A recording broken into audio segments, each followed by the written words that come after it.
Cerita ibuku dilarikan ke rumah sakit. Suamiku melontarkan kalimat kejam. Dia kan bukan ibuku. Kenapa aku yang harus pusing?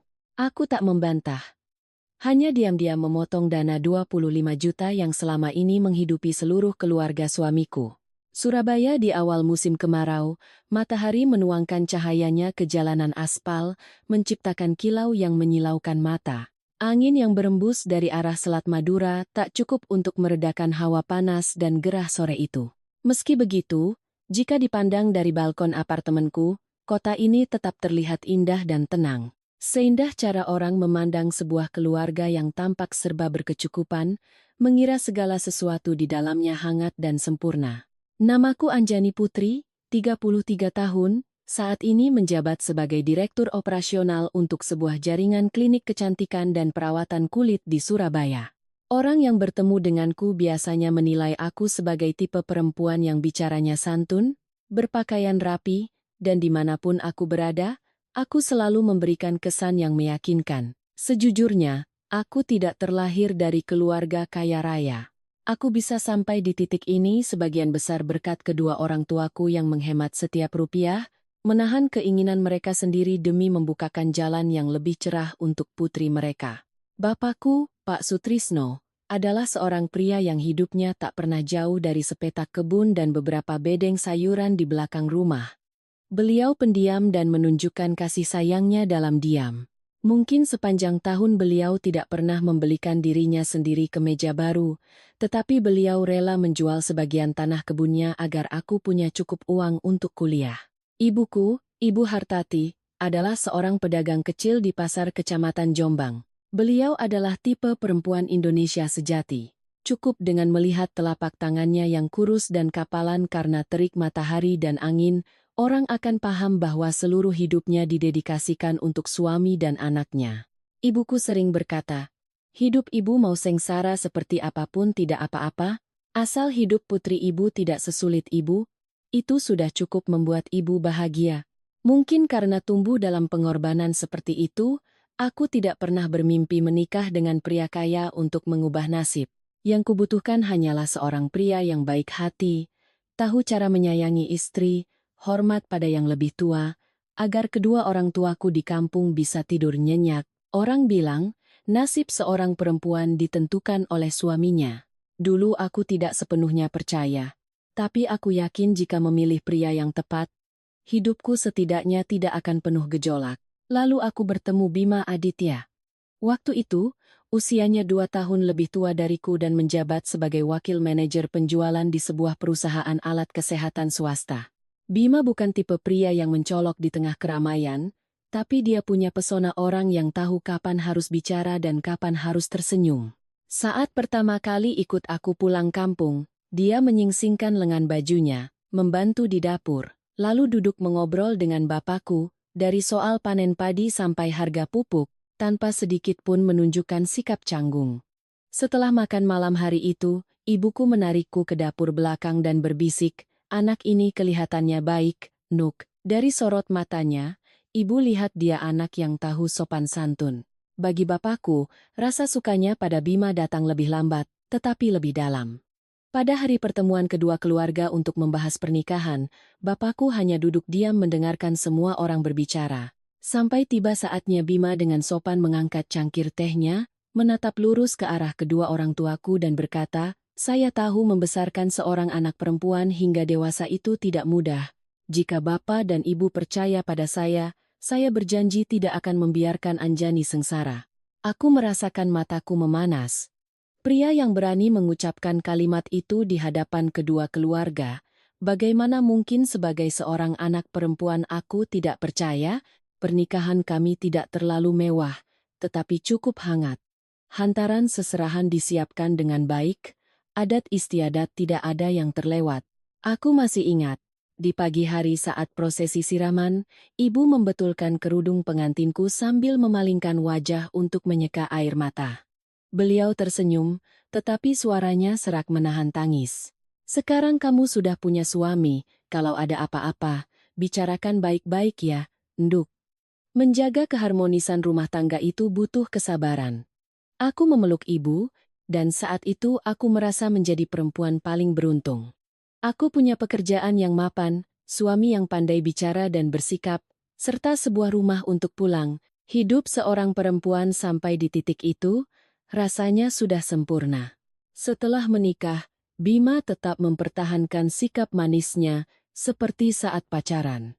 Dia ingat membelikan martabak manis kesukaanku saat aku pulang kerja telat, sesekali merangkul bahuku dan berkata, "Jangan semua pekerjaan kamu pikul sendiri, ada aku di sini." Di akhir pekan, dia bahkan berinisiatif menelepon orang tuaku di kampung, mendesakku untuk segera mengatur waktu membawa mereka jalan-jalan ke Surabaya. Hal-hal kecil seperti inilah yang membuat hati luluh. Aku pernah berpikir, pilihanku tidak salah.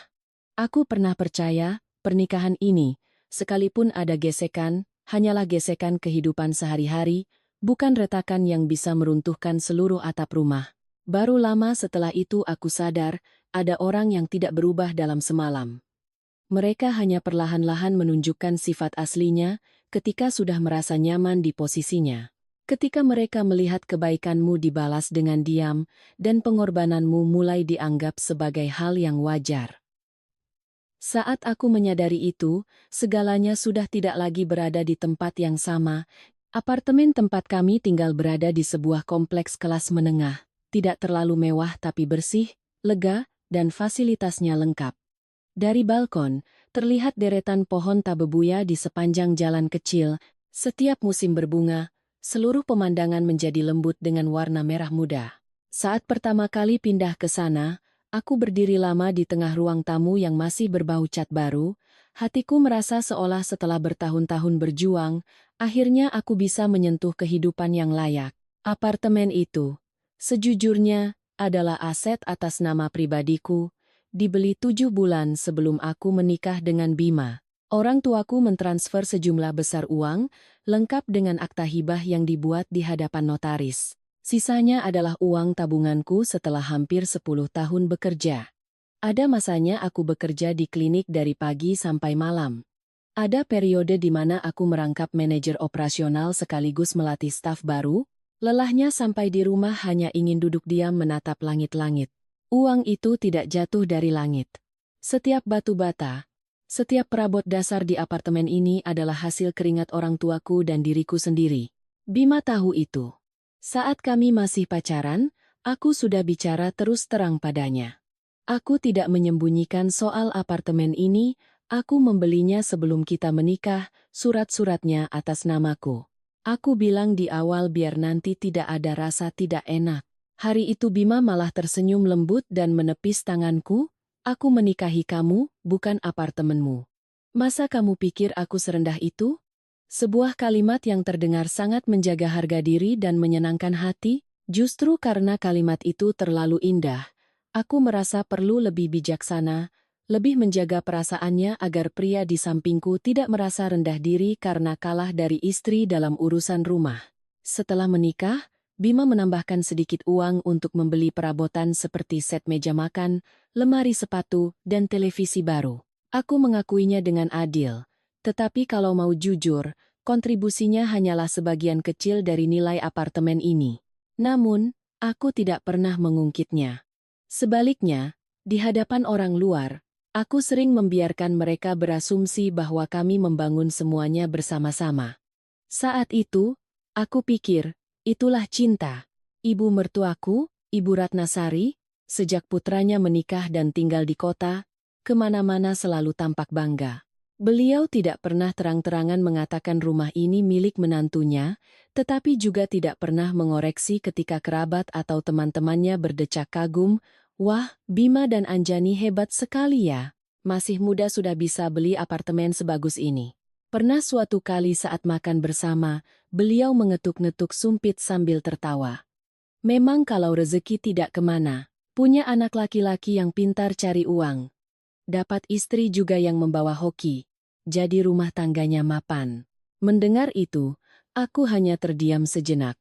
Bima di sampingku menyantap supnya seolah tidak terjadi apa-apa. Dia tidak menimpali, tapi juga tidak mengatakan sepatah kata pun untuk meluruskan. Keheningan itu, waktu itu, masih aku maklumi sebagai rasa canggungnya. Kupikir, sudahlah, pria kan punya harga diri, kalau dijelaskan terlalu gamblang malah jadi tidak enak. Jadi, aku menelannya lagi. Orang bilang, satu kali mengalah akan membawa 9 kebaikan. Tapi ada kalanya mengalah tidak membuat keadaan menjadi lebih baik. Itu hanya membuat orang lain terbiasa melangkah lebih jauh ke tanah yang bukan milik mereka. Awalnya, ketidakjelasan ini belum tampak menakutkan. Hanya berupa detail-detail kecil seperti tusukan jarum. Misalnya, setiap kali ada kerabat dari kampung datang berkunjung, Ibu Ratna akan mengajak mereka berkeliling apartemen, memuji ruang tamu yang terang, lalu menunjuk ke dapur sambil berkata, "Perabotan di rumah anak-anak ini juga sudah lengkap sekali." Dua kata, anak-anak, sekilas terdengar wajar, tetapi jika dipikirkan lebih dalam, itu secara diam-diam telah menghapus batas antara milik pribadi dan milik bersama. Di lain waktu, seorang teman ibu mertuaku datang berkunjung. Belum lama duduk, ia sudah berdecak kagum, putra ibu beruntung sekali, ya, dapat istri yang pintar dan pandai mengurus rumah. Punya rumah seperti ini, masa tua sudah terjamin. Ibu Ratna tertawa hingga bahunya berguncang. Iya, dia memang tahu cara mengurus dirinya sendiri, jadi saya juga tidak terlalu khawatir. Kalimat itu terdengar lembut dan pas di telinga. Hanya aku, yang tahu persis setiap rupiah berasal dari mana, yang merasakan ada sesuatu yang dingin di dalamnya. Malam itu, saat aku sedang merapikan beberapa berkas tagihan di meja kerja, Bima lewat dan membuka kulkas untuk mengambil air. Aku menatap suamiku sejenak, lalu bertanya pelan. "Tadi ibu bicara soal apartemen kita, kamu dengarkan?" Bima menoleh, sedikit bingung. "Dengar, memangnya kenapa?" Aku tersenyum, mencoba menjaga suaraku senormal mungkin. "Tidak apa-apa. Hanya saja aku pikir lebih baik kita jelaskan apa adanya, biar tidak ada salah paham." Bima terdiam sekitar 2 detik, lalu meletakkan botol airnya di meja. Suaranya setengah membujuk, setengah menyepelekan. "Ayolah, kan keluarga sendiri. Ibu bicara begitu juga tidak ada maksud apa-apa. Masalah sepele begitu jangan dimasukkan ke hati, nanti kamu capek sendiri." Dia bahkan menghampiriku, merangkul bahuku, dan tersenyum seolah aku yang terlalu sensitif. "Istriku kan hebat, siapapun yang memuji itu benar." Terdengar manis, tapi aneh. Sejak hari itu, aku mulai memahami satu hal. Bagi Bima, selama dia tidak berada dalam posisi yang canggung, semua ketidakjelasan bisa diabaikan. Sementara perasaanku, atau pengakuan atas hasil jerih payahku, dianggapnya sebagai masalah sepele. Aku tidak berdebat lebih lanjut. Aku memang tidak suka mengubah meja makan atau kamar tidur menjadi arena perdebatan. Lagi pula, saat itu aku masih percaya bahwa dalam pernikahan, yang terpenting adalah ikatan batin, bukan selembar kertas kepemilikan. Aku tidak menyangka, kelapangan hati dan sikap menjaga perasaanku, itulah yang menjadi batu pertama yang membangun sebuah kebiasaan yang sangat berbahaya. Kebiasaan membiarkan orang lain menikmati hasil jerih payahmu dan menganggapnya sebagai hak mereka. Malam itu, sebelum tidur, aku membuka kembali file catatan pengeluaran bulanan seperti biasa. Aku tidak melakukannya karena perhitungan dengan suami, apalagi karena aku tipe istri yang pelit, sederhana saja. Karena lama bekerja sebagai manajer, aku terbiasa bahwa segala sesuatu harus didasarkan pada data yang jelas. Listrik dan air berapa, iuran pengelolaan apartemen berapa, perabotan baru apa saja, siapa yang membayar, semuanya kucatat dengan rapi dan teratur. Saat itu aku tidak tahu, kebiasaan yang terkesan kaku inilah yang kelak akan membantuku melihat dengan paling jelas bagaimana aku telah hidup di dalam pernikahanku sendiri. Setelah menikah, aku tidak sepenuhnya menjadi menantu yang tinggal serumah dengan mertua. Namun, kehidupan kami tidak pernah benar-benar terpisah dari keluarga Bima. Orang tua Bima tinggal di sebuah rumah tua di daerah Kenjeran, sekitar 20 menit berkendara dari tempatku. Awalnya, aku pikir pengaturan seperti ini sangat ideal. Cukup dekat untuk saling mengunjungi, tetapi juga cukup jauh untuk memberikan ruang privasi bagi kami sebagai pasangan muda. Sejujurnya, pada awalnya, Aku bolak-balik ke sana dengan sukarela. Bapak mertuaku, Pak Wibowo, sudah beberapa tahun menderita penyakit paru obstruktif kronis, PPOK. Beliau orang yang baik dan pendiam, tubuhnya kurus dan sering sesak napas setiap kali cuaca berubah. Melihatnya terengah-engah membuatku tidak tega. Aku yang terbiasa proaktif karena bekerja di bidang jasa, langsung melakukan apa yang perlu dilakukan. Setiap kali beliau punya jadwal kontrol, akulah yang menelepon untuk membuat janji. Setiap kali dokter mengganti obat, aku akan bertanya dengan detail lalu mengirimkan pesan berisi dosisnya kepada seluruh keluarga. Pernah suatu kali beliau sakit parah dan harus dirawat di rumah sakit selama beberapa hari. Aku bahkan menyempatkan diri di sela-tengah jam istirahat untuk membayar biaya rumah sakit dan mengatur perawat paruh waktu agar Ibu Ratna tidak terlalu lelah. Bapak mertuaku sering menatapku dengan rasa tidak enak. Kamu sibuk begitu masih saja mengurus Bapak? Bapak jadi tidak enak. Aku hanya tersenyum, tidak apa-apa, kan keluarga sendiri. Yang penting Bapak cepat sembuh.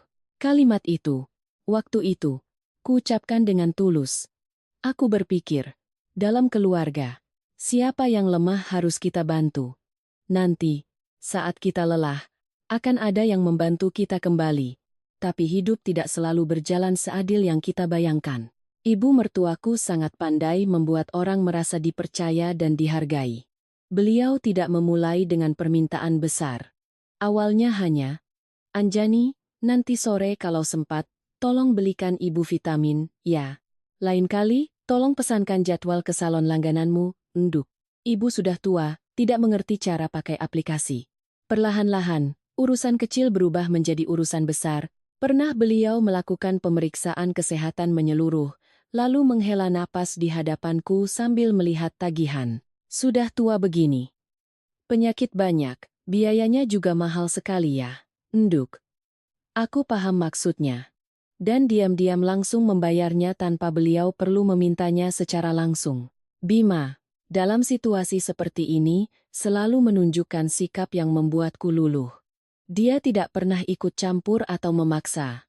Dia hanya sering mengucapkan kalimat-kalimat yang terdengar sangat menghargai.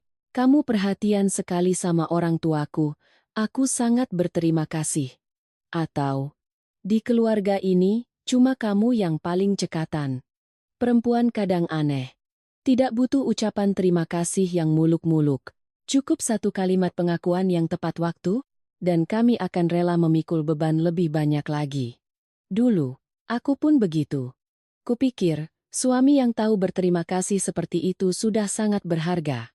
Lalu ada Rina, adik Bima. Rina 10 tahun lebih muda dari Bima, kuliah desain grafis tapi berhenti di tengah jalan. Dia gonta-ganti pekerjaan seperti ganti baju. Sebulan bilang lingkungannya tidak cocok, bulan berikutnya mengeluh bosnya sulit, bulan lain lagi gajinya tidak cukup hidup. Tapi anehnya, meski pekerjaannya tidak menentu, kebutuhan belanjanya sangat terencana. Mulai dari ponsel baru, sepatu baru, kursus online, tablet, kosmetik, sampai lampu untuk fotografi semuanya punya alasan yang terdengar sangat masuk akal. Pertama kali Rina memintaku bantuan adalah untuk biaya kursus desain jangka pendek. Dia duduk di sebelahku dengan nada manja. "Mbak Anjani, kalau aku selesai kursus ini, aku bisa langsung dapat kerja. Loh, anggap saja Mbak investasi untuk masa depanku. Nanti kalau aku sudah punya uang, pasti aku ganti." Aku menatap wajahnya yang masih lugu. Teringat masa mudaku yang juga penuh perjuangan, aku tidak tega menolak. Aku langsung mentransfer uangnya malam itu juga. Bima yang tahu hal itu hanya tersenyum, "Kamu memang kakak ipar paling baik sedunia." Mendengar pujian itu, aku hanya tersenyum. Belum sampai tahap bahagia, tapi hatiku terasa hangat. Aku pernah berpikir, hidup bersama keluarga suami, dan disayangi serta diandalkan adalah sebuah berkah. Tapi kemudian, permintaan-permintaan berikutnya datang lebih cepat. Rina meminta uang untuk membeli laptop baru karena yang lama sering macet dan menghambat belajarnya. Beberapa bulan kemudian, ganti ponsel karena katanya klien sekarang menilai dari kualitas foto. Kalau pakai ponsel jelek, siapa yang mau percaya? Suatu hari, Aku baru selesai rapat dan melihat ada 3 panggilan tak terjawab dari ibu mertuaku. Saat ku telepon balik, suaranya terdengar cemas. Tolong ibu sebentar, Nduk, Rina pulang kerja malam-malam, motornya sering mogok di jalan. Ibu takut anak itu kenapa-kenapa. Ujung-ujungnya, yang membayar biaya perbaikan motor itu tetap aku. Semua kejadian ini, jika dilihat satu persatu, sebenarnya tidak cukup besar untuk menjadi sebuah badai. Masalahnya adalah, semua itu terjadi secara rutin dan diam-diam. Seperti air yang menetes terus-menerus hingga melubangi batu. Hari ini satu pengeluaran, besok pengeluaran lain. Hari ini satu permintaan tolong, besok satu harapan. Lama-kelamaan, aku menjadi orang yang secara otomatis menangani semua urusan yang berkaitan dengan uang, surat-surat, rumah sakit, dan belanja untuk keluarga suami. Setiap malam, sebelum mandi atau beristirahat, aku akan membuka tabletku dan mencatat pengeluaran hari itu. Uang obat untuk bapak mertua, uang kursus untuk Rina, biaya perbaikan motor, pembelian air purifier untuk rumah mereka karena Pak Wibowo batuknya semakin parah. Semuanya kucatat dengan rapi sesuai kebiasaan kerjaku. Bima pernah melihatku dan tertawa. Kamu hidup seperti akuntan kepala saja. Aku hanya menjawab santai. Kalau tidak dicatat, besok-besok lupa. Dia mendengar itu dan tidak bertanya lagi. Baru belakangan ini aku sadar, betapa beruntungnya aku karena tidak lupa. Saat itu, pikiranku masih sederhana. Aku hanya berpikir, perempuan yang sudah menikah dinilai dari seberapa besar hati yang ia berikan untuk keluarga suaminya. Selama aku hidup dengan benar, cepat atau lambat pasti akan dibalas dengan ketulusan. Aku tidak tahu. Di dunia ini ada orang yang melihat kebaikanmu bukan untuk disayangi, tapi untuk dijadikan sandaran. Jika ada yang bertanya padaku, masa-masa mana dalam pernikahan yang paling melelahkan, mungkin aku tidak akan menunjuk pada hari-hari pertengkaran atau saat air mata tumpah. Yang paling melelahkan sebenarnya adalah masa ketika aku terus hidup dalam sebuah putaran yang timpang, sambil terus meyakinkan diri bahwa semuanya akan baik-baik saja. Kelelahan itu tidak datang seperti ombak besar yang menghantam. Ia merembes perlahan ke dalam dirimu, seperti dinding yang lembab. Saat bercaknya sudah menyebar luas, barulah kau sadar bagian dalamnya sudah lapuk sejak lama. Setelah tahun pertama menjadi menantu, hampir semua pengeluaran besar dan kecil yang berhubungan dengan keluarga suami perlahan-lahan datang kepadaku. Bapak mertua kontrol rutin, aku yang membayar. Ada kalanya dokter menyarankan penggunaan obat inhalasi yang lebih bagus agar beliau tidak sering sesak napas di malam hari. Tanpa perlu diingatkan, aku langsung memesan alat nebulizer yang baru. Pak Wibowo merasa tidak enak dan menolak, "Sudah, Bapak pakai yang lama saja." Tapi Ibu Ratna di sebelahnya langsung menyela dengan cepat, "Sudah, biarkan Anjani yang belikan. Kesehatan itu nomor 1. Punya menantu yang perhatian begini, memang rezeki keluarga kita." Terdengar hangat, tapi juga aneh. Setiap kali kalimat rezeki keluarga kita itu masuk ke telingaku, selalu akulah yang membuka dompet. Lalu soal perawatan kecantikan ibu mertuaku. Ibu Ratna bukan tipe perempuan yang cuek penampilan, sebaliknya, beliau sangat memperhatikan penampilan luar. Setiap kali akan bertemu teman, menghadiri resepsi pernikahan, atau arisan, beliau harus tampil sempurna dari ujung rambut sampai ujung kaki. Awalnya, aku berinisiatif menghadiahkan beberapa sesi perawatan di klinikku sebagai tanda perhatian. Beliau senang sekali. Kemana-mana selalu pamer, menantuku kan ahli di bidang ini, jadi ibunya dirawat dengan baik. Aku mendengarnya dan ikut senang. Tapi hadiah yang tadinya sesekali, lama-lama menjadi kebiasaan. Setelah paket perawatannya habis, beliau akan mengingatkan dengan lembut, "Nduk, coba lihat, sudah jadwalnya ibu perawatan lagi belum?" Saat produk kosmetiknya habis, beliau akan memberikan botol kosongnya padaku sambil tersenyum, "Ibu sudah cocok pakai yang ini, kalau ganti yang lain kulitnya tidak mau." Ada satu setelan kebaya yang beliau suka saat dipakai ke pernikahan temannya.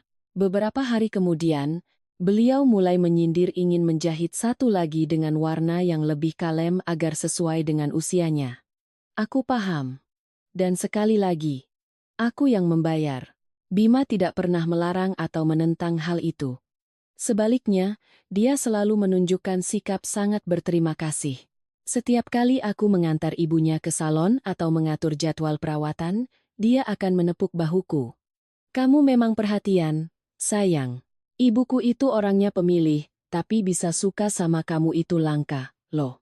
Mendengar satu kalimat itu, sering kali rasa lelah dan kantukku hilang begitu saja.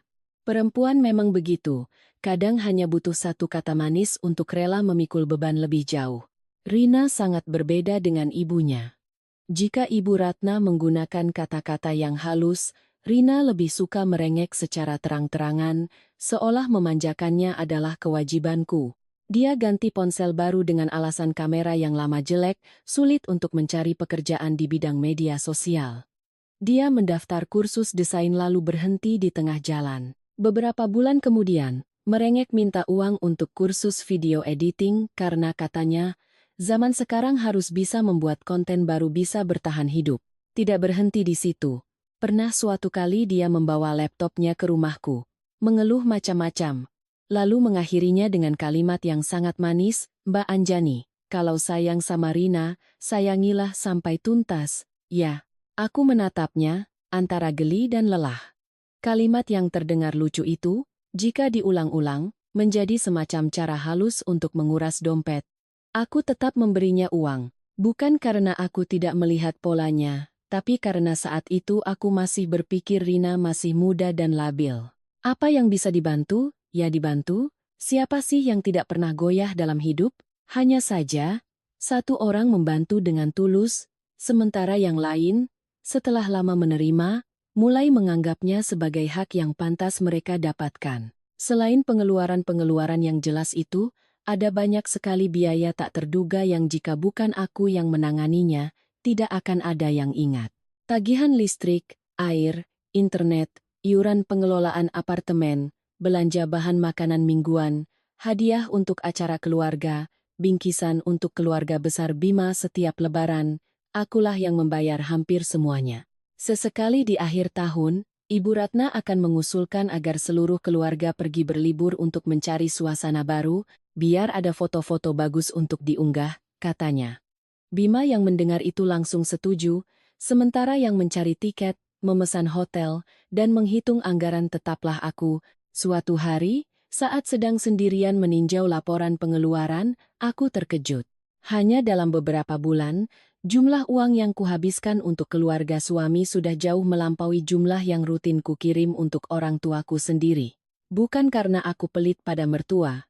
Yang membuatku merasa berat adalah perasaan bahwa aku sedang ditarik ke dalam sebuah peran yang tidak pernah diucapkan secara langsung, tetapi semua orang secara diam-diam menganggapnya wajar. Menantu yang pandai mencari uang harus bisa menanggung, mengurus, dan menjaga citra baik seluruh keluarga suaminya.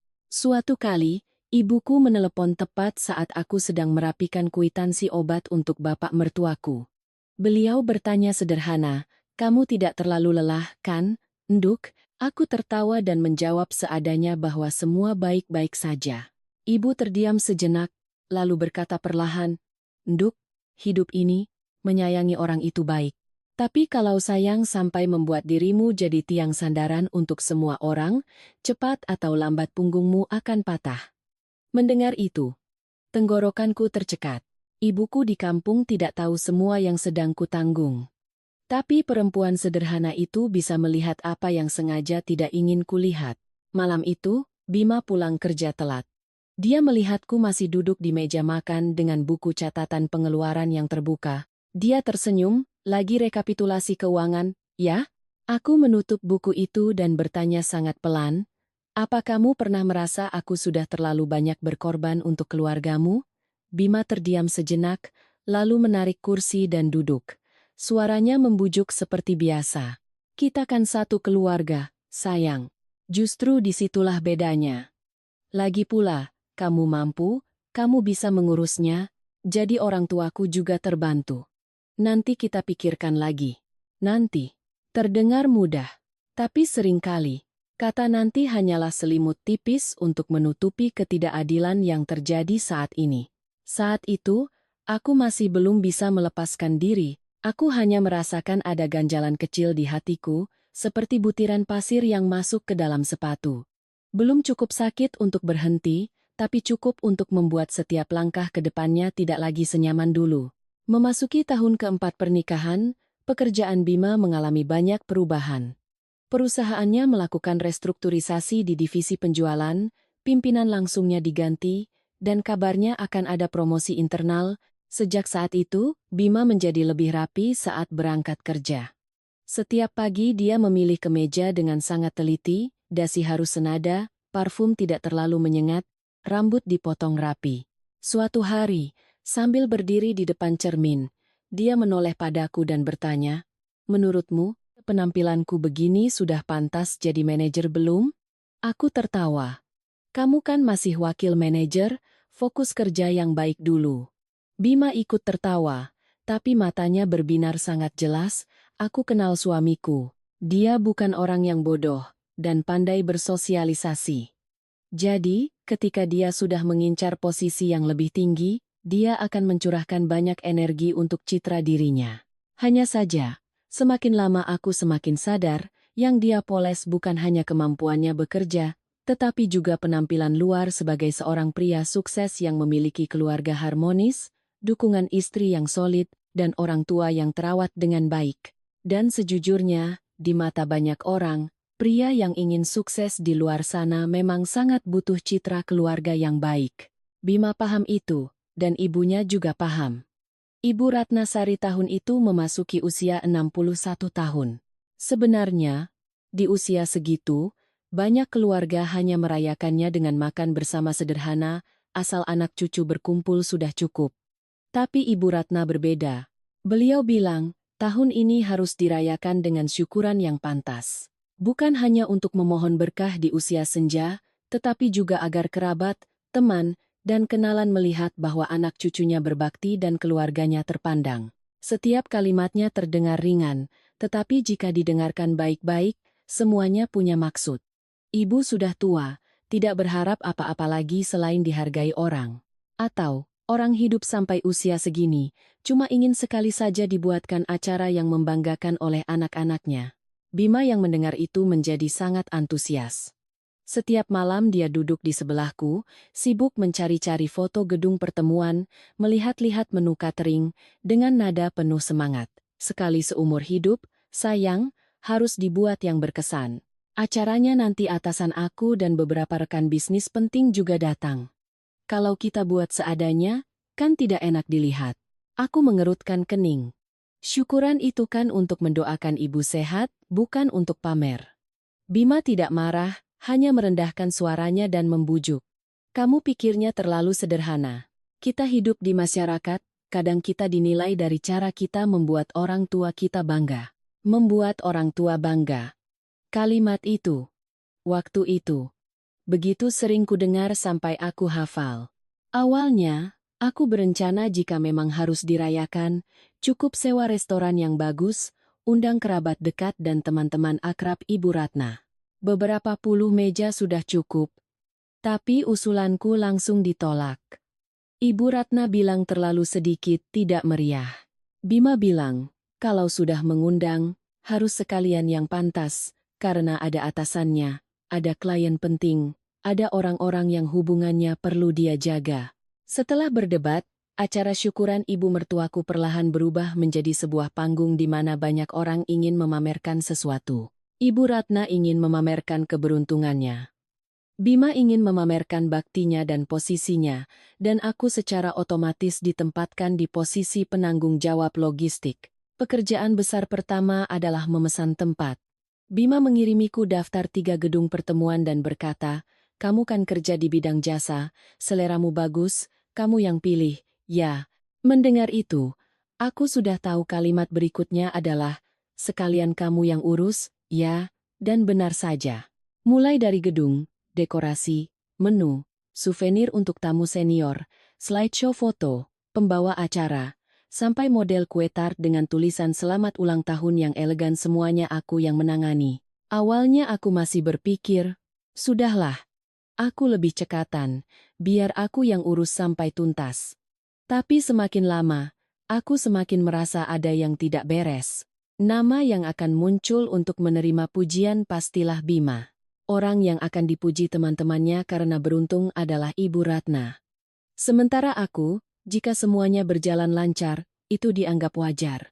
Jika ada yang kurang, pertanyaan pertama yang akan muncul adalah, kenapa bisa begini? Pernah suatu kali aku sedang memeriksa kontrak uang muka, Ibu Ratna menelepon. Beliau tidak bertanya apakah aku lelah, tidak menyinggung soal biaya, hanya berkata dengan antusias.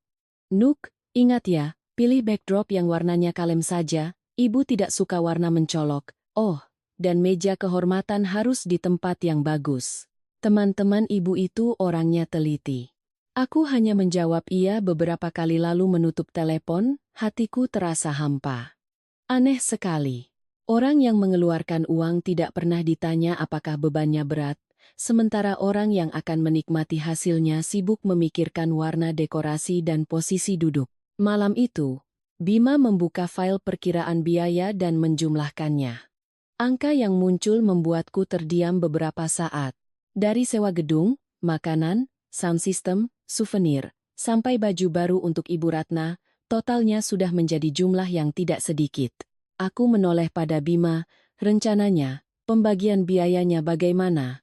Dia yang sedang asyik dengan ponselnya mengangkat kepala, sedikit bingung. Pembagian apa? Aku meletakkan pulpen. Biaya acara ini. Maksudku, kamu dan Ibu rencananya menanggung bagian mana, biar aku bisa menyesuaikan. Bima terdiam 2 detik, lalu tersenyum sangat lihai. Kita kan suami istri, buat apa pakai bagi-bagi segala. Lagi pula, akhir-akhir ini aku banyak pengeluaran untuk urusan kantor, kamu bisa bantu sebisanya. Ya. Setelah itu, dia menambahkan satu kalimat yang terdengar manis sekaligus mengunci mulut. Membuat Ibu bahagia kan berkah juga buat kita, sayang. Berkah memang kata yang indah. Sayangnya, banyak orang pandai menggunakan kata-kata indah untuk membungkus kepentingan mereka sendiri. Aku menutup laptop tanpa berkata apa-apa lagi. Hatiku saat itu belum sampai marah, hanya lelah yang samar-samar. Aku menatap pria yang pernah kupercaya sebagai sandaran, dan tiba-tiba melihatnya begitu sibuk memoles citra keluarganya di mata orang lain.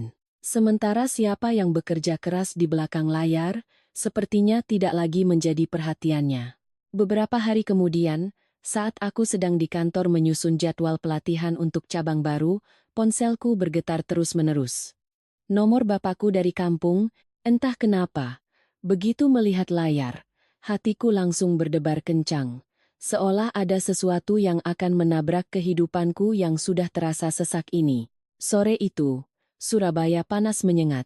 Kaca jendela kantor memantulkan kilau yang membuat mata sakit. Aku sedang duduk di ruang rapat. Di hadapanku ada kontrak kerjasama dengan sebuah merek kosmetik baru. Pihak klien berbicara cukup cepat, sementara aku mendengarkan sambil mencatat hal-hal yang perlu direvisi. Semuanya berjalan sesuai ritme kerja yang biasa, sampai ponselku bergetar untuk ketiga kalinya. Nomor bapakku, biasanya beliau jarang menelepon di jam kerja. Kalau ada apa-apa, biasanya ibu yang menelepon, atau menunggu malam hari. Melihat bapak menelepon bertubi-tubi, jantungku serasa berhenti berdetak. Aku izin keluar untuk menerima telepon, begitu sampai di koridor, suara bapak di seberang sana terdengar putus-putus dan serak, seperti orang yang habis berlari. Nuk, ibumu jatuh. Tanganku langsung dingin, aku bersandar ke dinding, mencoba menjaga suaraku agar tidak bergetar. Ibu jatuh di mana, Pak? Sekarang ibu di mana? Bapak menghela napas berat. Beliau bilang, ibu sedang berjualan di pasar. Tiba-tiba pusing dan menjatuhkan sekeranjang sayur, tubuhnya ambruk, mulutnya miring sebelah, dan bicaranya tidak jelas. Orang-orang membawanya ke rumah sakit daerah. Dokter menduga stroke ringan, harus diobservasi, dan jika memungkinkan, sebaiknya segera dibawa ke Surabaya agar bisa ditangani dan memulai fisioterapi secepatnya. Mendengar itu, kakiku lemas. Ibuku seumur hidup selalu berjuang, setiap pagi buta sudah bangun, hujan atau panas tetap pergi ke pasar. Seorang perempuan yang terbiasa berdiri di atas kakinya sendiri selama puluhan tahun, sekarang terbaring menunggu orang lain membantunya. Memikirkannya saja, Tenggorokanku sudah tercekat. Aku bertanya bertubi-tubi tentang kondisinya. Apa kata dokter? Apa uang muka sudah dibayar? Siapa yang menemani Bapak? Beliau menjawab satu persatu dengan lambat dan bingung. Suara pria yang seumur hidupnya tegar itu kini terdengar hilang arah, membuat hatiku sakit seperti ditusuk. Setelah menutup telepon, aku berdiri mematung di koridor selama beberapa detik. Suara tawa dan obrolan dari ruang rapat di belakangku terasa begitu jauh. Aku harus berpegangan pada bingkai jendela untuk tetap tenang. Pikiranku kacau. Ambulans. Rumah sakit mana yang bisa menerima? Kamar mana yang kosong? Biaya awal berapa? Siapa yang akan menjaga ibu? Siapa yang akan menemani bapak? Sebagai seorang anak, ada saat-saat di mana kau tidak punya waktu untuk panik. Terlambat 1 detik saja sudah terasa bersalah. Aku langsung menelepon seorang dokter kenalan di salah satu rumah sakit besar di Surabaya untuk menanyakan prosedur rujukan.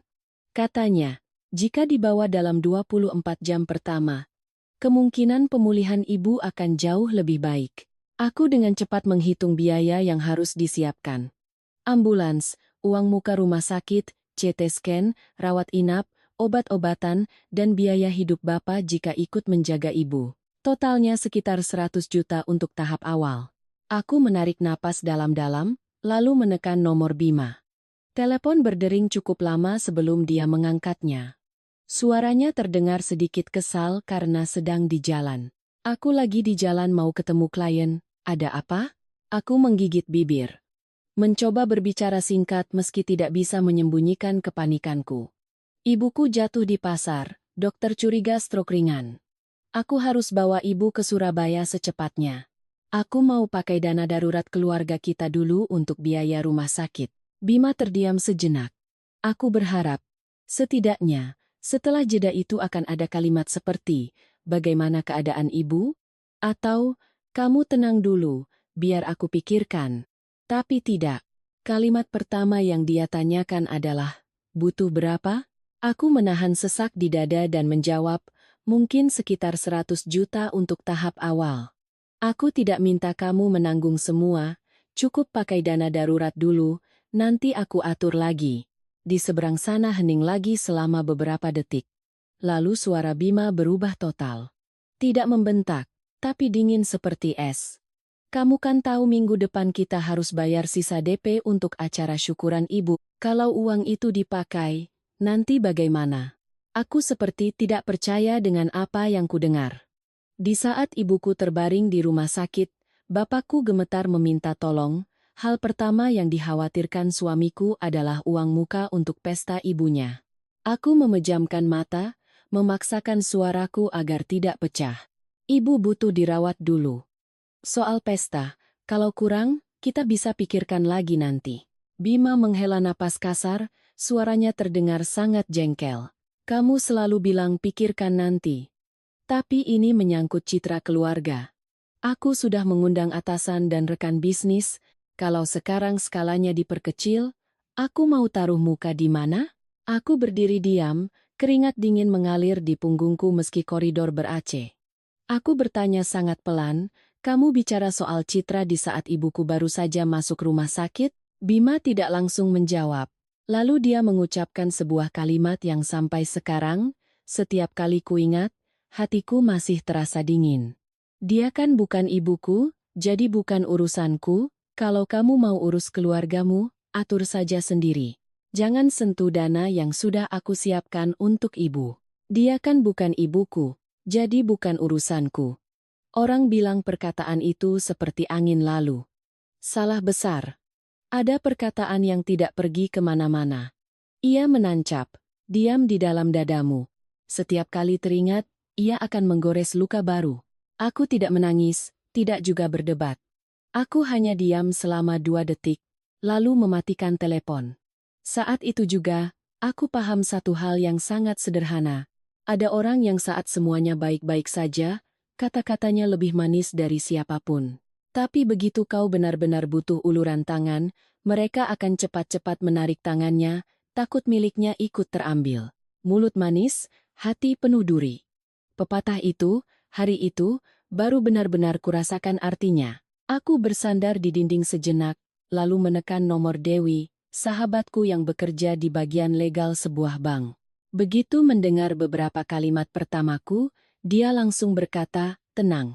Kamu urus berkas rujukan ibumu. Kurang berapa? Nanti aku transfer dulu." Mendengar kalimat itu, mataku panas. Terkadang, orang yang paling menopangmu di saat sulit bukanlah orang yang setiap hari tidur di sampingmu. Aku kembali ke ruang rapat, meminta maaf pada klien, meminta bawahanku melanjutkan sisanya, lalu bergegas merapikan tasku. Dalam perjalanan ke parkiran, ponselku terus bergetar. Pihak gedung pertemuan mengingatkan untuk konfirmasi jumlah meja. Pihak dekorasi menanyakan persetujuan desain backdrop. Pihak butik memberitahu bahwa ibu mertuaku menjadwalkan fitting besok. Aku melihat layar menyala lalu mati. Di kepalaku hanya ada satu pikiran, harus membawa ibu ke kota secepatnya. Semua kemewahan itu tiba-tiba terasa ringan seperti kertas. Aku menyetir mobil menuju Jombang dalam kondisi yang sulit dijelaskan. Dibilang tenang, tidak juga. Dibilang panik total, juga tidak. Aku seperti seutas tali yang ditarik begitu kencang sampai tidak berani meregang lagi. Otakku harus tetap jernih untuk mengurus setiap hal, tapi hatiku sakit seperti ada benda dingin yang menancap. Dalam perjalanan, aku menelepon Bapak 2 kali lagi untuk mengingatkannya menyiapkan KTP, kartu BPJS, beberapa setel pakaian ibu, dan meminta tolong tetangga untuk mengunci rumah. Bapak hanya menjawab iya. Iya dengan sangat pelan. Suaranya seperti orang yang baru saja selamat dari banjir. Tembok luarnya masih berdiri, tapi bagian dalamnya sudah runtuh. Mendengarnya, hatiku pilu. Seumur hidup, orang tuaku hidup sederhana dan tidak pernah mau merepotkan anak. Tapi di saat sulit, hal pertama yang diterima putri mereka dari suaminya adalah kalimat "bukan urusanku". Sesampainya di rumah sakit daerah, aku melihat Bapak duduk meringkuk di kursi plastik di luar koridor, kedua sikunya menopang kepala, sandalnya masih berlumpur, seluruh tubuhnya seolah menua beberapa tahun hanya dalam satu sore. Begitu melihatku, Bapak buru-buru berdiri. Dia hendak mengatakan sesuatu, tapi bibirnya terus bergetar. Aku belum sempat bertanya, mataku sudah panas. Ibuku terbaring di ruang observasi UGD. Wajahnya pucat, mulutnya sedikit miring. Lengan kirinya tergeletak kaku di atas spray putih. Aku berdiri di luar jendela kaca menatapnya, kakiku lemas. Perempuan yang pagi tadi masih merapikan sayuran dan menimbang bawang di pasar, kini terbaring diam, rambutnya acak-acakan, di sudut matanya ada bekas keringat yang mengering. Aku harus memalingkan muka beberapa detik untuk menahan air mata. Dokter jaga menarikku ke samping dan menjelaskan dengan gamblang. Ibu mengalami stroke ringan, untungnya cepat terdeteksi, tapi harus segera dirujuk ke rumah sakit yang lebih lengkap untuk penanganan dan fisioterapi. Jika terlambat, risiko cacat permanen seperti kelumpuhan separuh badan dan mulut miring akan sangat tinggi. Aku langsung menanyakan prosedur ambulans dan uang muka. Suaraku saat itu terdengar serak, tegas, cepat, tidak menunjukkan sedikit pun rasa takut. Hanya aku yang tahu, di dalam, segalanya bergetar hebat. Berkat koneksi, aku bisa mendapatkan ambulans swasta untuk berangkat malam itu juga. Dewi juga sudah mentransfer sejumlah besar uang, dengan pesan singkat, urus tante dulu, uang gampang. Aku memegang ponsel, hatiku terasa pahit. Orang lain saja bisa mengatakan hal seperti itu padaku, sementara suamiku memikirkannya. Aku tidak mengizinkan diriku untuk mengingatnya lebih jauh. Ibu sedang terbaring di sini, aku tidak boleh tumbang. Sekitar pukul 9 malam, ambulans berangkat. Bapak duduk di depan, sementara aku duduk di samping ibu di belakang, satu tangan memegang ujung selimut, satu tangan lagi mengusap pelan telapak tangannya yang dingin. Sirene meraung menembus malam, lampu-lampu jalanan mundur dengan cepat di balik jendela kecil. Ibu membuka matanya perlahan, menatapku lama seolah baru mengenaliku, lalu bibirnya bergerak. Aku mendekatkan telingaku dan mendengar bisikan putus-putus, "Ibu, merepotkan kamu." Nduk.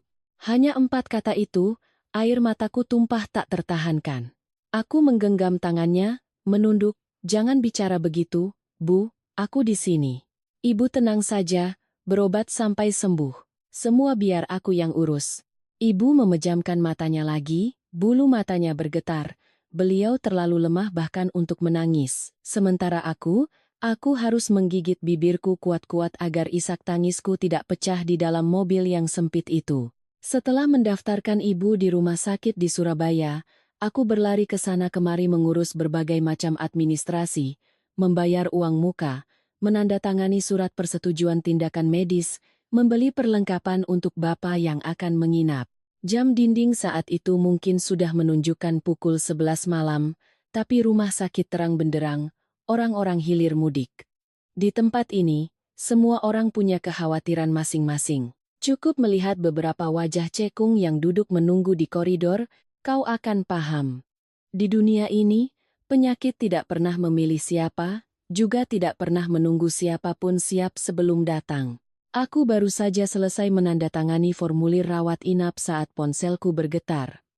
Pesan dari Bima. Aku menatap layar, masih ada sedikit harapan di hatiku. Mungkin dia bertanya bagaimana keadaan ibu, atau setidaknya bertanya apakah aku sudah sampai. Tapi tidak, baris teks yang muncul begitu singkat dan dingin, seperti tamparan tanpa suara.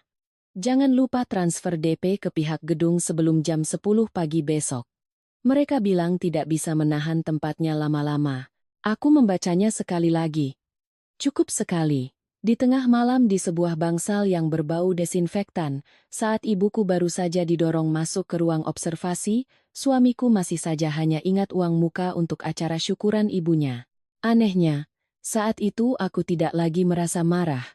Ada luka yang saat pertama kali kau terima, kau akan marah, sedih, ingin menuntut penjelasan. Tapi ketika luka itu sudah melampaui batas ketahananmu, emosimu justru menjadi tenang, seperti permukaan air setelah badai besar. Aku duduk di kursi stainless di koridor, memandangi orang-orang yang lewat, lalu mematikan layar ponselku. Tepat pada saat itu, ada sesuatu di dalam diriku yang retak, tidak berisik, tidak hebat, tapi cukup dalam untuk membuatku tidak akan pernah lagi melihat pernikahanku dengan cara yang sama. Beberapa hari berikutnya, hidupku seperti terbelah dua dan ditarik ke arah yang berlawanan. Siang hari, aku sudah berada di rumah sakit sejak pagi. Ibu dipindahkan ke bangsal fisioterapi setelah kondisinya stabil. Bicaranya masih sulit, mulutnya masih sedikit miring, dan tangan kirinya sangat lambat untuk diangkat. Melihat perempuan yang seumur hidupnya gesit, kemana-mana selalu sigap, kini memegang sendok saja gemetar, hatiku sakit seperti diremas. Aku mengurus administrasi sambil mendengarkan instruksi dokter tentang jadwal latihan, menu makanan, dan obat-obatan, sambil terus menyemangati Bapak agar tidak terlalu cemas. Suatu hari, ibu bisa menelan beberapa sendok bubur yang lebih kental. Aku begitu senang sampai harus memalingkan muka untuk menyeka air mata seperti anak kecil. Menjelang sore, aku bergegas kembali ke kantor, menandatangani dokumen-dokumen penting, memberi arahan pada manajer cabang, menangani pekerjaan-pekerjaan prioritas, lalu kembali lagi ke rumah sakit. Larut malam, saat Bapak sudah tertidur di kursi lipat di sudut ruangan, barulah aku mengeluarkan ponsel untuk membalas puluhan pesan yang berkaitan dengan acara syukuran Ibu Ratna. Pihak gedung menanyakan konfirmasi jumlah meja. Pihak percetakan mengirimkan contoh desain backdrop dengan tulisan syukuran ulang tahun ke-61 Ibu Ratnasari untuk disetujui. Toko kue menanyakan apakah hiasan bunga krimnya mau warna emas atau merah marun. Pihak butik memberitahu bahwa Ibu Ratna ingin kebayanya dipermak di bagian pinggang agar terlihat lebih ramping tapi tetap nyaman dipakai. Satu persatu, setiap pekerjaan itu jika dilihat terpisah bukanlah masalah besar, tapi ketika semuanya menumpuk di pundak seseorang yang sedang berlari antara rumah sakit dan kantor, itu sangat menguras tenaga. Yang membuat hatiku lebih dingin bukan jumlah pekerjaan itu, melainkan sikap keluarga suamiku. Selama 3 hari pertama ibu dirawat, Ibu Ratna meneleponku 4 kali, tidak satu pun dari panggilan itu menanyakan, "Bagaimana keadaan ibumu, Duk?" Tidak ada juga kalimat seperti, "Kalau butuh apa-apa, bilang saja." Beliau hanya menanyakan urusannya sendiri. Suatu hari, "Duk, tolong lihat lagi. Selendang yang kemarin itu warnanya tidak akan tenggelamkan di foto?" Di lain waktu, Ibu masih bingung. Meja untuk teman-teman ibu enaknya di mana ya? Pernah juga beliau merendahkan suaranya dan mengeluh dengan lembut. Ibu sudah tua. Ingin sekali saja dirayakan dengan pantas, biar ada kenang-kenangan. Mendengarnya, aku hanya bisa menjawab singkat, iya, Bu, nanti saya atur. Bima juga tidak lebih baik. Dia tidak mengungkit lagi kalimat kasarnya tempo hari, tapi juga tidak pernah meminta maaf. Pesan-pesannya di hari-hari itu sebagian besar hanya seputar persiapan acara. Menu sudah final belum? Souvenir untuk tamu senior sebaiknya apa ya? Daftar tamu dari kantor ditaruh di meja mana?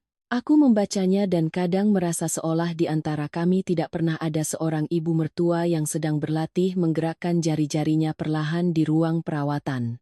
Suatu malam, hampir jam 11, aku sedang duduk di koridor menunggu perawat mengganti infus ibu. Bima menelepon, suaranya terdengar terburu-buru.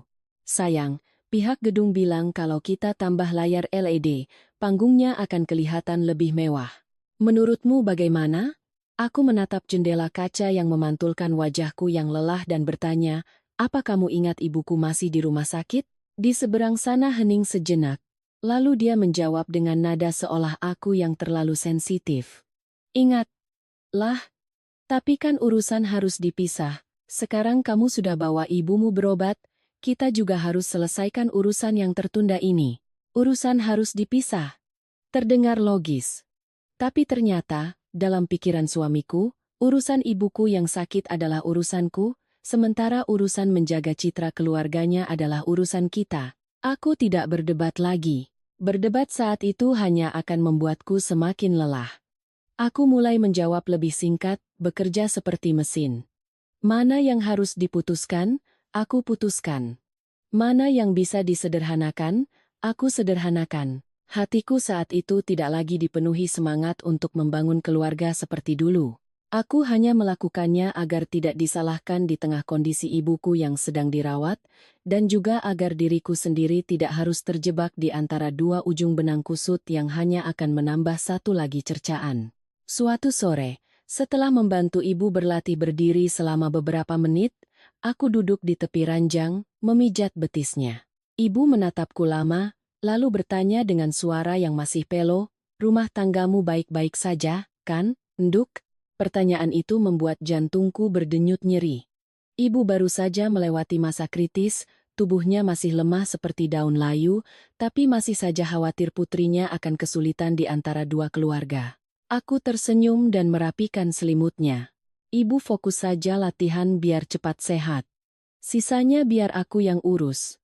Tapi aku sendiri tahu, sejak percakapan telepon hari itu, ada sesuatu di dalam hatiku yang telah benar-benar berubah.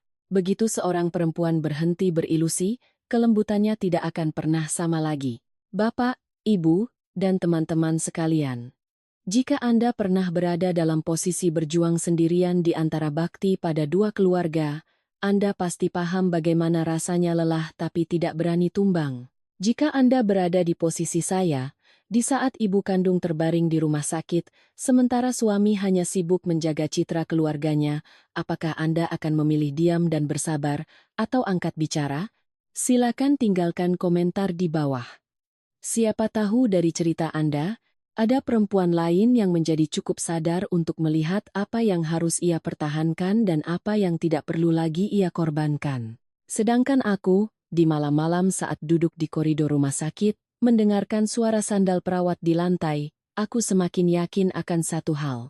Ada pernikahan yang tidak hancur seketika saat dihina. Mereka mulai retak saat seorang perempuan menyadari bahwa rasa sakitnya, bagi pasangan hidupnya, ternyata hanyalah urusan yang bisa dikesampingkan. Malam syukuran Ibu Ratnasari diadakan pada akhir pekan saat kota sudah bermandikan cahaya lampu. Gedung pertemuan itu terang benderang, aula besarnya semerbak wangi bunga segar bercampur parfum. Turun dari mobil, aku menatap deretan lampu kuning yang menyorot tangga masuk dengan perasaan hampa yang aneh.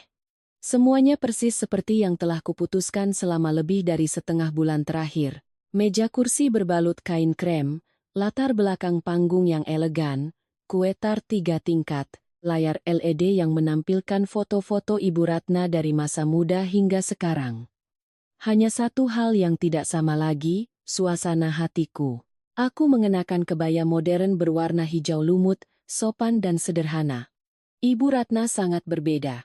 Beliau memilih kebaya brokat berwarna merah marun dengan bordir anggrek di dada, rambutnya disanggul modern, dan lehernya dihiasi kalung mutiara yang kupesankan khusus untuk malam itu.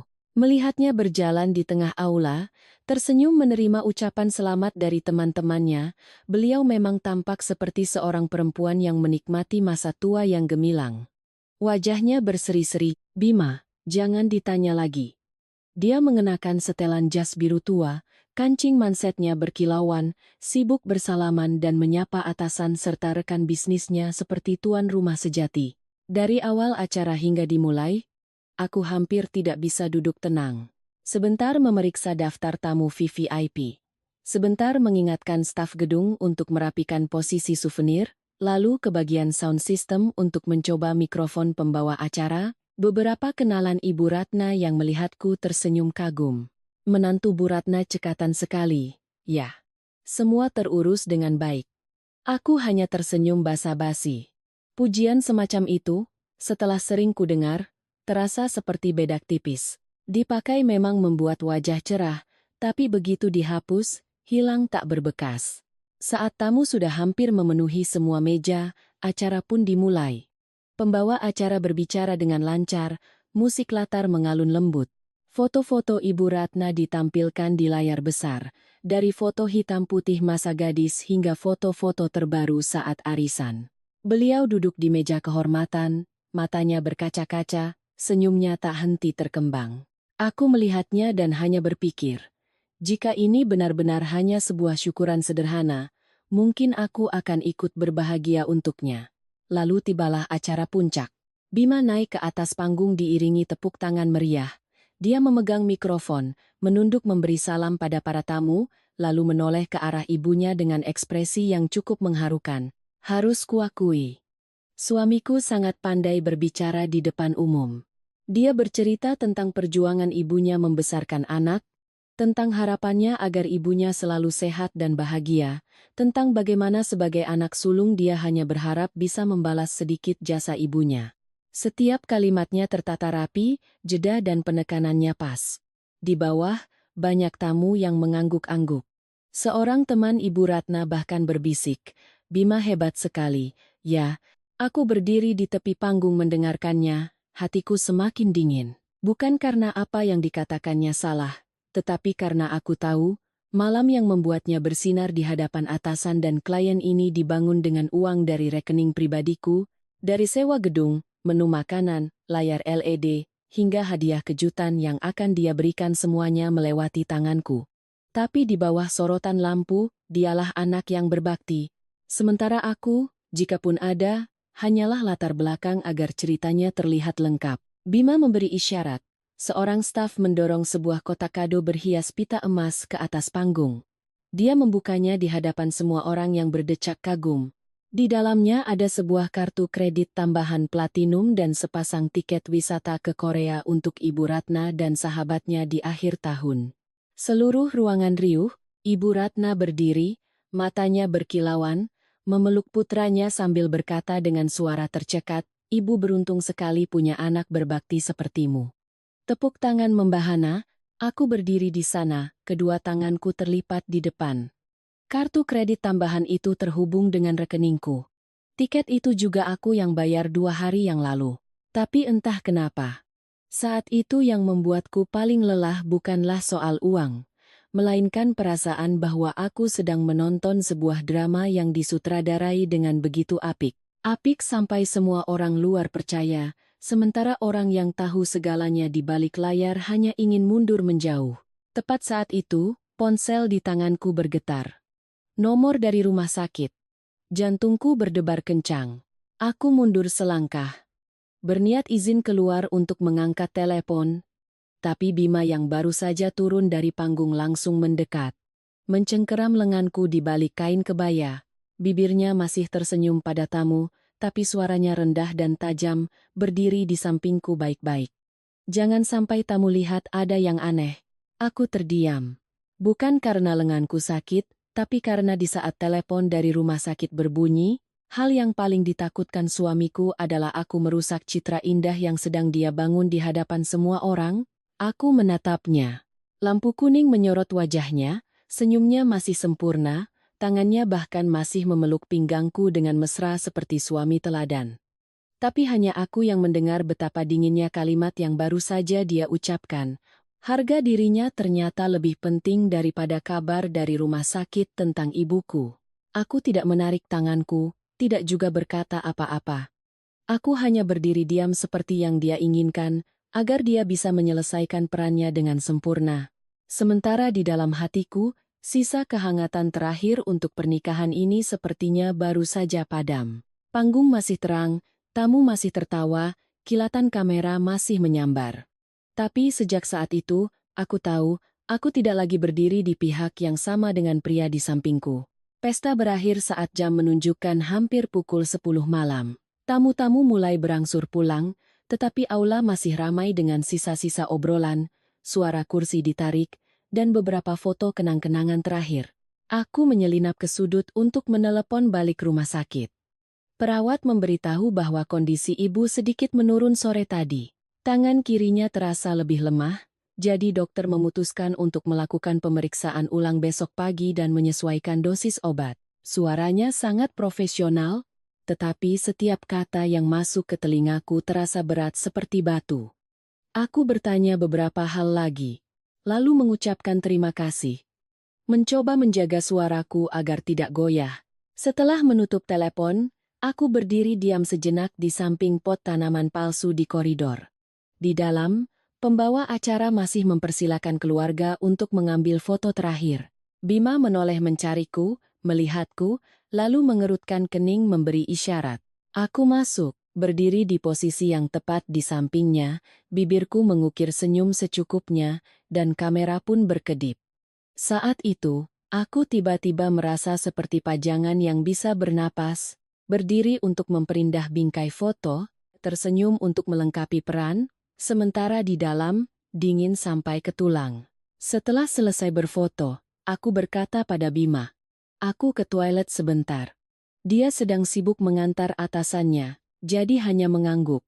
Matanya masih tertuju pada meja tamu di luar. Aku berjalan menyusuri koridor berkarpet merah. Kakiku terasa pegal setelah seharian hampir tidak pernah duduk. Di cermin toilet yang mewah, wajahku terlihat pucat di balik riasan. Aku membungkuk, menyalakan keran, berniat memoles sedikit lipstik agar tidak terlalu kuyu. Ketika tiba-tiba aku mendengar suara tawa yang kukenal dari dalam salah satu bilik. Suara Rina. Dia terkekeh-keh, tawa manja yang sudah sering kudengar. "Keren banget ya Mas Bima malam ini." Semua tamu pasti mikir dia yang urus semuanya. Aku lihat Mbak Anjani di panggung tadi jadi geli sendiri, kayak asisten yang diajak naik biar formasinya lengkap. Tanganku yang sedang memegang lipstik terhenti. Sesaat kemudian, terdengar suara Ibu Ratna, lebih rendah tapi jelas di dalam ruangan berubin yang kedap suara itu. Kalau dia tidak tahu diri, mana mungkin bisa seperti sekarang. Dapat anak ibu saja sudah jadi keberuntungannya. Perempuan itu, semakin pintar cari uang, harus semakin dipegang erat. Kalau tidak, nanti semua hartanya dibawa lari ke keluarganya. Kakiku seolah terpaku di lantai. Rina langsung menimpali dengan nada puas. "Iya, benar. Mau dia cari uang sebanyak apapun, kan tetap keluarga kita yang nikmati. Uangnya kalau tidak dipakai buat keluarga suami, mau buat siapa lagi? Lagian, Mas Bima cuma perlu ngomong sedikit, dia langsung luluh."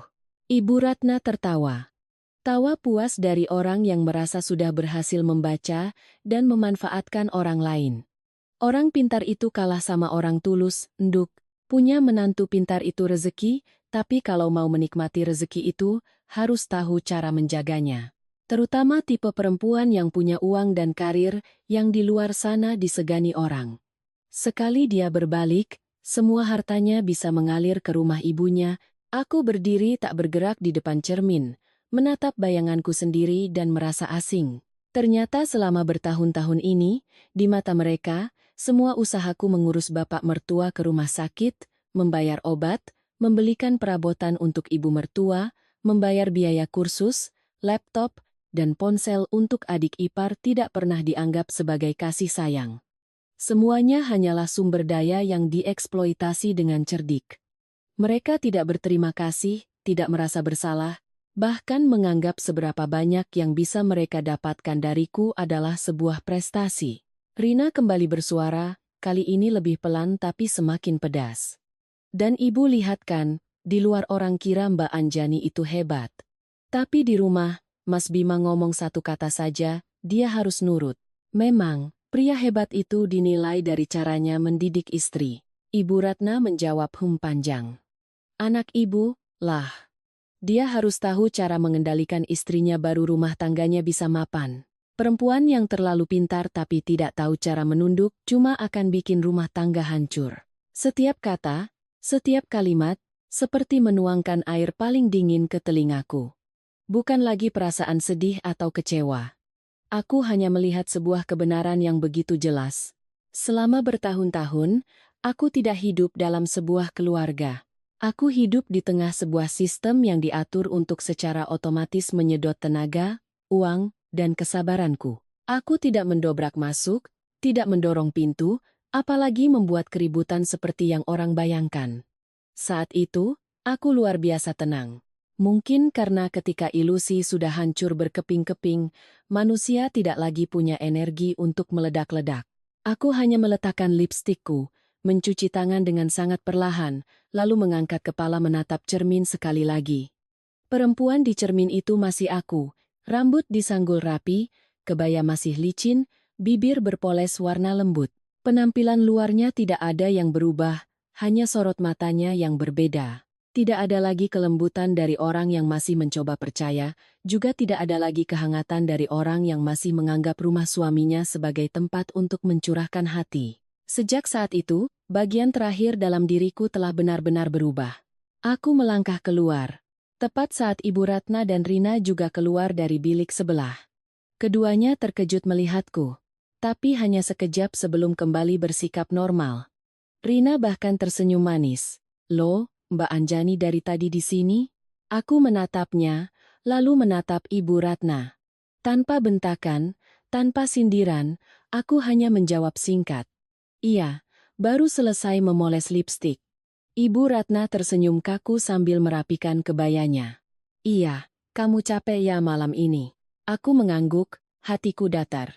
Jika sebelumnya aku masih berpikir aku hidup di antara orang-orang yang tidak peduli, sejak saat itu aku sadar, mereka tidak hanya tidak peduli. Mereka sadar dan menikmati hasil dari kelelahanku, sambil menganggap itu adalah hal yang wajar. Melangkah keluar dari koridor, sisa-sisa musik masih terdengar samar dari dalam aula. Bima berdiri di kejauhan, tertawa dan berbicara dengan seorang tamu senior. Wajahnya tampak sangat puas seolah baru saja melewati malam yang sempurna. Aku menatap suamiku lama. Pria itu pernah menjadi pilihan yang membuatku percaya hidupku akan tenang. Kini, di tengah gemerlap lampu dan ucapan selamat, aku tiba-tiba merasa dia lebih asing dari orang tak dikenal manapun di jalan. Ada luka yang jika diungkapkan akan menjadi keluhan. Tapi ada juga luka yang cukup didengar sekali untuk membuatmu tidak akan pernah kembali seperti dulu lagi. Malam itu, aku meninggalkan gedung pertemuan dengan tumit yang masih pegal, kepala yang masih berat, dan ponsel yang masih penuh dengan urusan yang belum selesai. Tapi yang runtuh di balik pintu toilet itu bukan hanya ilusi. Itu juga sisa kelembutan terakhir yang pernah kuberikan untuk keluarga suamiku. Setelah malam syukuran itu, aku hampir tidak punya waktu untuk merasa lelah. Pagi-pagi sekali aku sudah di rumah sakit, menemani ibu latihan fisioterapi. Dokter bilang, tahap awal sangat penting. Harus sabar dengan setiap gerakan kecil. Suatu hari, ibu duduk di ranjang, mencoba mengepalkan tangan kirinya, tapi jari-jarinya gemetar hebat. Keringat membasahi dahinya, bibirnya terkatup menahan sakit dan sedih. Aku duduk di hadapannya, menghitung irama sambil menyemangati. Ayo Bu, sedikit lagi. Setiap hari membaik sedikit saja sudah bagus. Ibu menatapku, matanya memerah, lalu mengangguk. Hanya sebuah anggukan kecil, tapi aku harus memalingkan muka, pura-pura merapikan selimut agar tidak ketahuan menahan tangis. Setiap kali berdiri di ruang perawatan, mendengar suara alat tensi yang berbunyi teratur, aku semakin meresapi betapa rapuhnya hidup ini. Seseorang yang sehat, hanya karena sekali jatuh, harus belajar lagi dari awal hal-hal yang tadinya merupakan naluri. Namun di saat yang sama, di ujung lain kehidupanku, uang di rekeningku terus mengalir untuk hal-hal yang sama sekali tidak ada hubungannya dengan kata darurat. Pertama, sebuah transaksi di spa mewah, jumlahnya hampir 10 juta. Aku melihat notifikasi itu muncul dan langsung menebak itu pasti Ibu Ratna. Belum sampai 1 hari, ponselku kembali memberi notifikasi pembelian kosmetik impor. Sorenya, sebuah butik mengirimkan struk digital untuk sepasang sepatu baru dan 2 setelan gamis. Aku duduk di koridor rumah sakit, menatap rentetan notifikasi yang menyala, dan merasa geli bercampur pahit. Keluargaku di sini sedang menghitung setiap sesi latihan, setiap jenis obat, setiap hari rawat inap. Sementara keluarga suamiku di sana masih menghabiskan uang seolah hidup ini hanya tentang menjaga penampilan di hadapan orang lain. Rina bahkan lebih berani. Dia mengirimiku pesan yang sangat santai. "Mbak Anjani, aku sudah DP laptop baru. Ya, yang lama lemot banget, kerjaan jadi terhambat. Tolong Mbak lunasi sisanya sebelum hari Jumat, ya." Di bawah pesan itu, terlampir foto sebuah laptop seharga lebih dari 25 juta. Aku menatap layar selama beberapa detik tanpa menjawab. Dia mengirim pesan lagi, "Ini investasi masa depan, Mbak. Kalau kerjaanku lancar, kan nanti bisa bantu keluarga juga." Lagu lama itu sudah terlalu sering ku dengar. Hanya saja, kali ini tidak lagi membuatku luluh. Malam itu, setelah mengantar Bapak pulang ke apartemen untuk mandi sebentar, lalu kembali lagi ke rumah sakit, aku menelepon Bima. Dia mengangkatnya cukup cepat, suaranya masih terdengar gembira setelah kesuksesan acara syukuran. "Sudah selesai di rumah sakit?" Aku tidak basa-basi, langsung bertanya. "Apa kamu tahu, beberapa hari ini, Ibu dan Rina terus-menerus gesek kartu?" Bima terdiam sejenak, lalu menjawab, "Tahu. Habis acara kan wajar kalau Ibu mau perawatan dan beli beberapa barang." Aku menggertakkan gigi agar suaraku tidak meninggi. "Wajar di mananya? Ibuku masih terbaring di rumah sakit, aku harus mengurus setiap biaya perawatannya. Apa tidak bisa bilang ke Ibu dan Rina untuk menahan diri beberapa minggu?" Di seberang sana terdengar helaan napas yang tidak sabar. "Anjani, cuma beberapa puluh juta saja kamu besar-besarkan. Ibuku sudah tua, beliau juga butuh bertemu teman-teman, berpakaian yang pantas." Rina juga sedang berusaha menata karirnya. Aku tertawa kering. "Menata karir dengan laptop 25 juta? Mendengar itu, nada bicara Bima merendah. Campuran antara kasihan dan jengkel yang mulai ku benci. "Jangan semuanya diukur dengan uang. Kamu kan mampu. Berbagi sedikit dengan keluarga, apa salahnya?" Keluarga? Dua kata itu dulu terdengar hangat. Sekarang, di telingaku, hanya terdengar seperti alasan yang sudah terlalu sering dipakai. Aku berkata perlahan, setiap kataku tekan. "Keluargaku di sini sedang belajar berjalan dan berbicara lagi dari awal." "Apa kamu ingat itu?" Bima terdiam beberapa detik. Kukira dia akhirnya akan melunak. Tapi tidak. Dia menjawab singkat dan kejam. "Sudah kubilang, itu bukan urusan keluarga sini. Kamu atur sendiri. Di sini, apa yang ibu dan adikku butuhkan, tetap harus kita penuhi. Kita." Ternyata, kalau menyangkut keluarganya, itu adalah kita. Kalau menyangkut orang tuaku, menjadi kamu atur sendiri. Aku mematikan telepon, tanganku terasa dingin. Malam itu, duduk di samping ranjang ibu yang tidurnya gelisah, aku membuka kembali seluruh riwayat transaksi beberapa bulan terakhir. Setiap pengeluaran terpampang jelas: kosmetik, spa, baju, aksesori, biaya kursus, ponsel, biaya hidup, obat untuk bapak mertua, ongkos jalan, hadiah. Ada pengeluaran yang dulu kulakukan tanpa berpikir, karena kupikir, apa yang bisa dibantu, ya dibantu. Sekarang, melihatnya lagi, semua itu tampak seperti seutas tali panjang. Ujung yang satu mengikatku erat, ujung yang lain membiayai sebuah gaya hidup konsumtif yang tidak kenal batas. Aku tidak melakukan apa-apa malam itu. Aku hanya duduk lama, jariku menelusuri layar, menyimpan setiap struk, setiap laporan rekening, setiap pesan permintaan tolong. Aku tidak lagi ingin berdebat siapa yang benar dan siapa yang salah.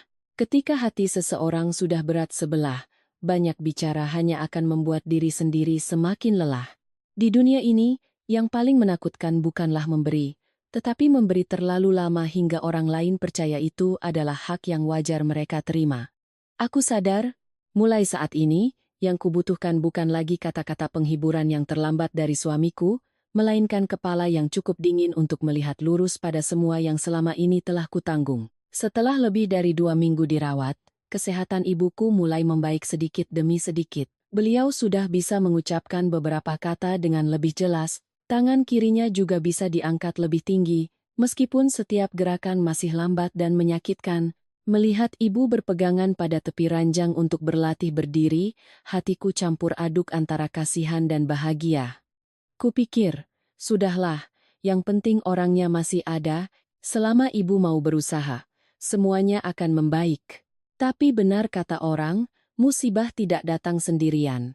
Sore itu, aku baru saja membawa ibu kembali ke kamar setelah dari ruang fisioterapi, dan melihat bapak duduk di koridor, tangannya memegangi dahi, matanya berkedip-kedip. Aku bertanya, "Bapak kenapa?" Beliau buru-buru menepis, "Tidak apa-apa, Nduk. Mungkin karena kurang tidur saja jadi pusing." Sambil berkata begitu, beliau cepat-cepat memalingkan muka, cara berbohong yang sangat kukenal.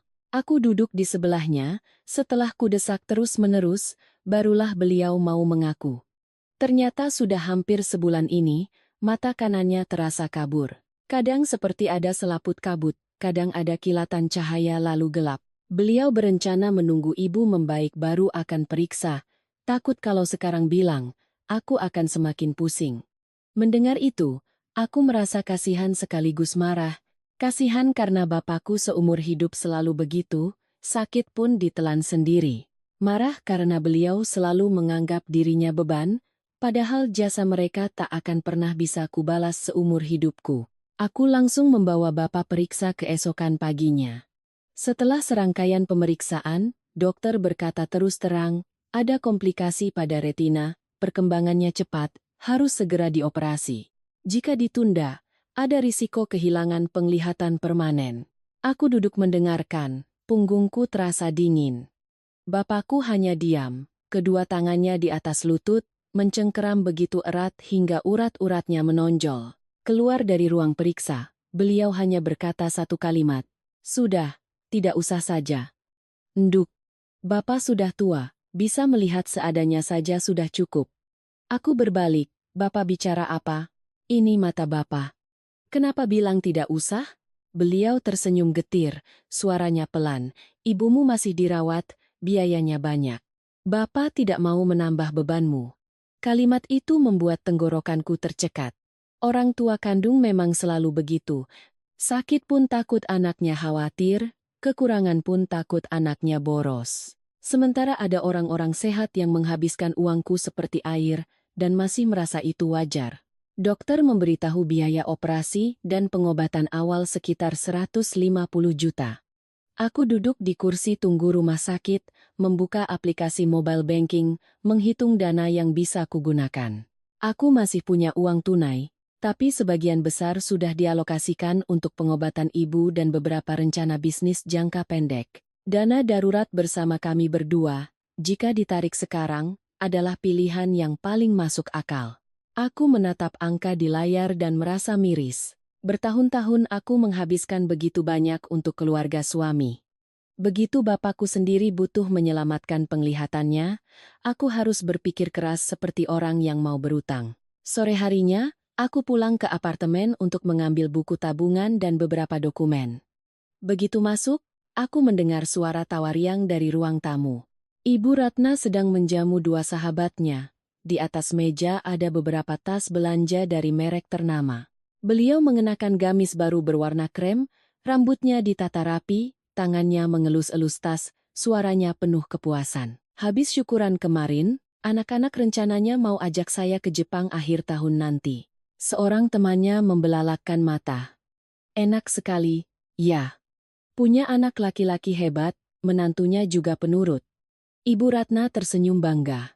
Ya, rumah tangga kan harus ada aturannya. Menantu yang bisa cari uang dan tahu cara mengurus keluarga suami, itu baru namanya berbakti. Aku berdiri di ambang pintu selama beberapa detik, hatiku semakin dingin. Tepat saat itu, Bima masuk. Aku memanggilnya ke ruang kerja, menutup pintu, lalu berkata dengan sangat tenang, "Bapak baru saja periksa mata. Dokter bilang harus segera dioperasi, kalau tidak, risikonya buta. Aku butuh menarik 150 juta dari dana darurat untuk biaya operasi." Bima yang sedang melepas jam tangannya berhenti. Dia menatapku, sorot matanya berubah cepat. 150 juta? Aku mengangguk. Iya, aku sudah pertimbangkan. Tidak bisa ditunda lagi. Dia menarik kursi dan duduk, suaranya mulai menajam. Kamu serius mau menghabiskan semua uang kita untuk keluargamu? Aku baru saja janji sama ibu. Setelah acara ini akan pesankan tur ke Jepang untuk seluruh keluarga. Aku menatapnya tanpa berkedip. Selama ini aku tidak pernah hitung-hitungan dengan keluargamu. Sekarang bapakku terancam buta, kamu masih bisa bicara seperti itu? Bima berdiri, membuka pintu, dan berjalan ke ruang tamu. Seolah ingin ada lebih banyak saksi untuk memperkuat posisinya. Aku mengikutinya.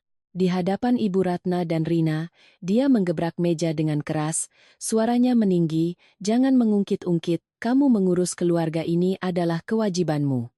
Soal orang tuamu, itu urusanmu sendiri. Mulai sekarang, orang tua siapa, dia yang urus, uang siapa, dia yang pakai." Ruangan hening seketika. Rina terpaku. Ibu Ratna, meskipun tidak berkata apa-apa, sorot matanya tidak menunjukkan keterkejutan sedikit pun, seolah kalimat itu, di dalam hatinya, juga merupakan hal yang wajar.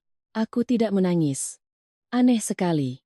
Setelah semua luka itu, bahkan di saat ditampar dengan begitu keras, aku tidak lagi ingin menangis.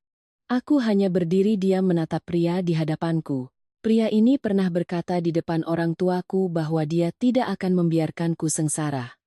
Pria ini pernah berkata, "Ada aku di sini." Tapi hari ini, pria yang sama, di tengah ruang tamunya sendiri, mengucapkan kalimat yang begitu tegas dan memisahkan. Orang tua siapa, dia yang urus. Aku mengangguk sangat pelan. "Baik," kataku, suaraku begitu tenang sampai aku sendiri heran. "Kamu mau kita hitung-hitungan? Akan kutunjukkan padamu apa artinya hitung-hitungan yang sesungguhnya." Setelah berkata begitu, aku masuk ke kamar, mengambil buku tabungan dan berkas-berkas, lalu pergi. Di belakangku, tidak ada yang memanggil. Mungkin mereka pikir, seperti biasa, aku akan luluh, akan kembali mengatur segalanya, menelan semuanya demi kedamaian. Tapi kali ini mereka salah. Ada perkataan yang sekali terucap, bukan hanya menyakiti, tapi juga menutup rapat pintu untuk kembali. Malam itu, setelah meninggalkan rumah dengan kalimat Bima yang masih terngiang di telinga, aku tidak menyetir tanpa tujuan seperti yang orang bayangkan saat sedang terluka. Aku langsung ke rumah sakit, menemani orang tuaku sampai hampir tengah malam, baru kemudian kembali ke apartemen. Kota sudah sepi. Angin malam yang masuk lewat balkon terasa lebih dingin dari biasanya. Aku membuka pintu.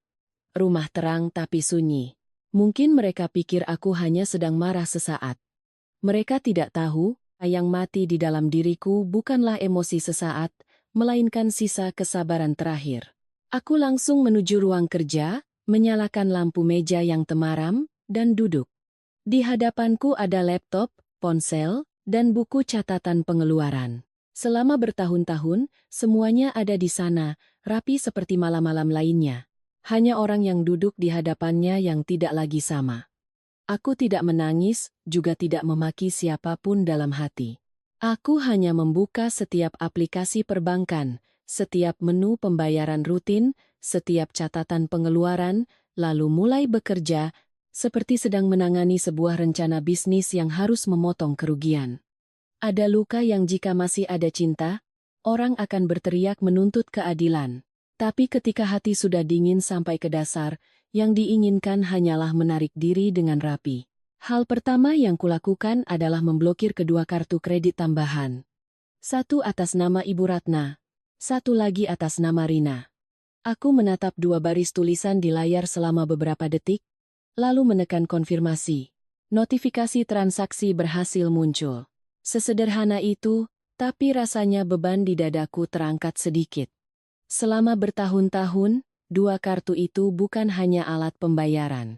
Mereka adalah simbol dari sebuah hak istimewa yang biasa dinikmati oleh keluarga suamiku dengan uangku.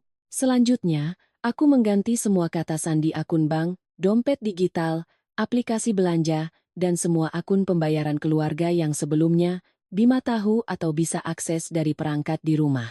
Aku juga mematikan fitur pembayaran otomatis untuk tagihan-tagihan yang tidak lagi ingin kutanggung.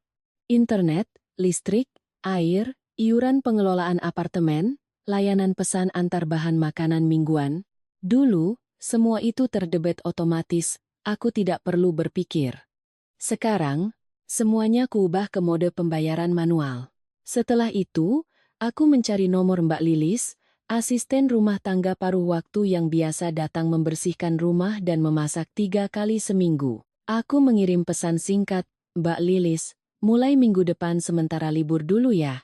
Nanti kalau butuh, saya hubungi lagi. Dia membalas hampir seketika. Baik Bu. Kalau ada apa-apa, kabari saja. Aku menatap pesan itu dan menghela napas panjang. Bukan karena aku sayang uang untuk membayar asisten. Aku hanya tidak punya alasan lagi untuk terus membiayai sebuah gaya hidup yang dianggap wajar oleh orang lain. Lalu aku ke dapur, membuka kulkas. Aku keluarkan semua bahan makanan dan memilahnya. Sayuran bersih yang kubeli untuk bapak, beberapa kotak susu rendah gula untuk ibu, dan buah-buahan untuk kubawa ke rumah sakit besok pagi. Semuanya kususun rapi di satu rak terpisah. Bagian bahan makanan yang biasa dipakai bersama, kutandai dengan label kecil. Tindakan ini mungkin terlihat kaku, tapi saat melakukannya, hatiku anehnya tidak merasa jahat atau puas. Hanya sangat jelas. Dia sudah bilang, uang siapa, dia yang pakai.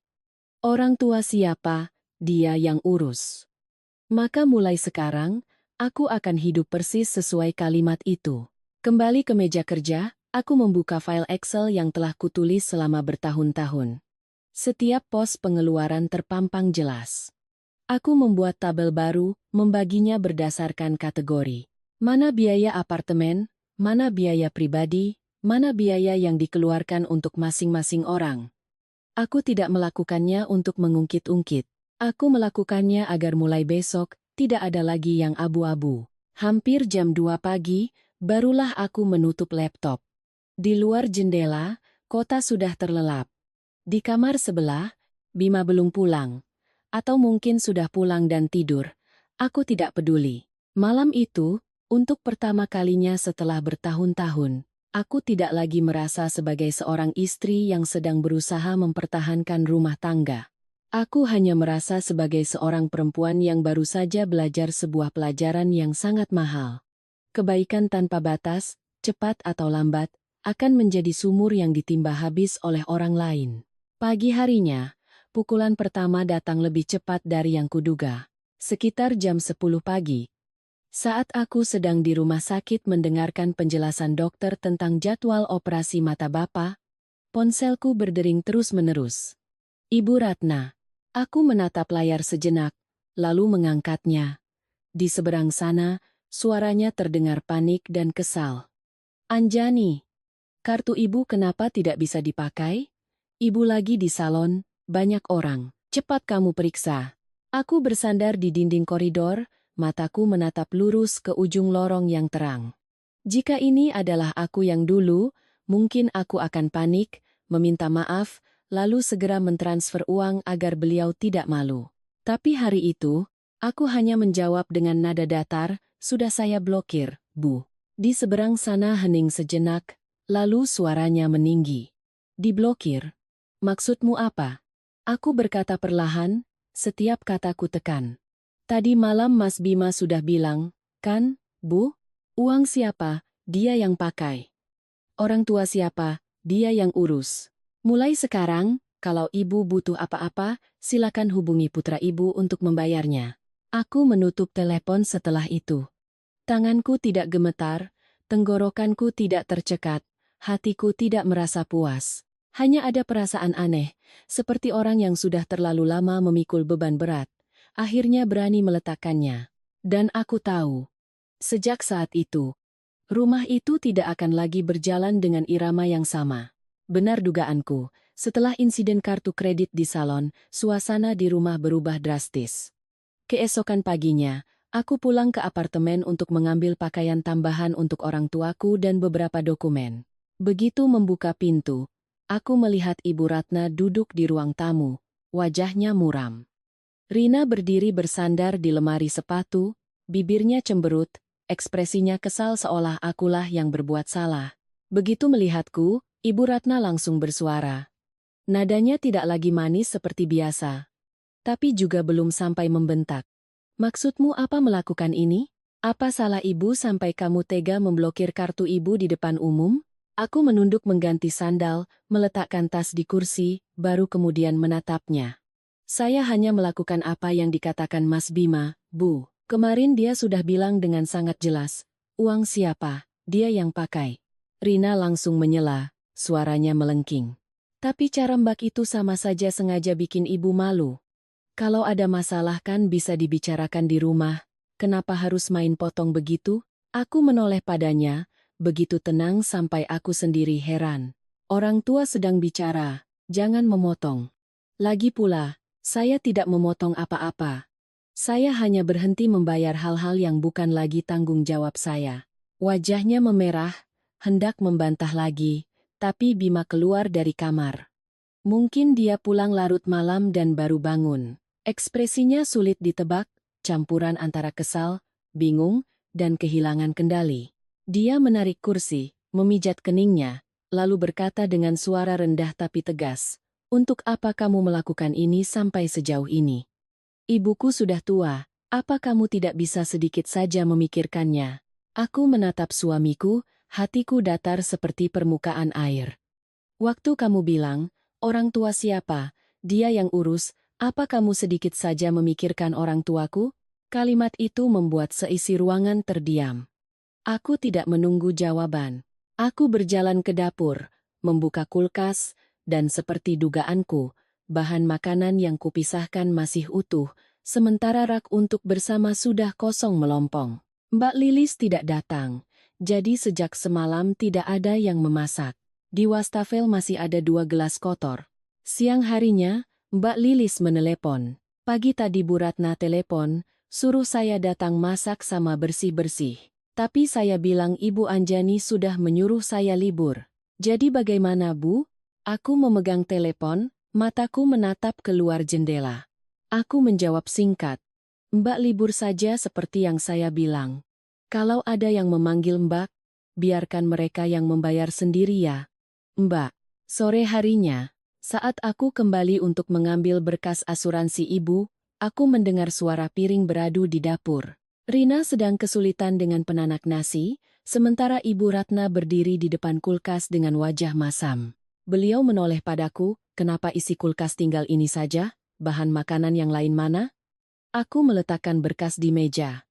Yang saya beli untuk dibawa ke rumah sakit untuk orang tua saya, sudah saya pisahkan. Sisanya itu bagian untuk bersama di rumah. Rina menyahut dari dapur, Mbak ini aneh sekali. Kulkas saja pakai dibagi-bagi. Aku menatapnya lurus. Sejak kapan memisahkan milik sendiri jadi aneh? Waktu kalian memakai uangku seperti air, apa ada yang bertanya apakah aku merasa aneh? Dia terdiam. Mungkin ini pertama kalinya aku bicara setegas ini. Aku tidak menunggu reaksi lebih lanjut. Aku mengambil ponsel, membuka grup keluarga, dan mengirim sebuah file PDF.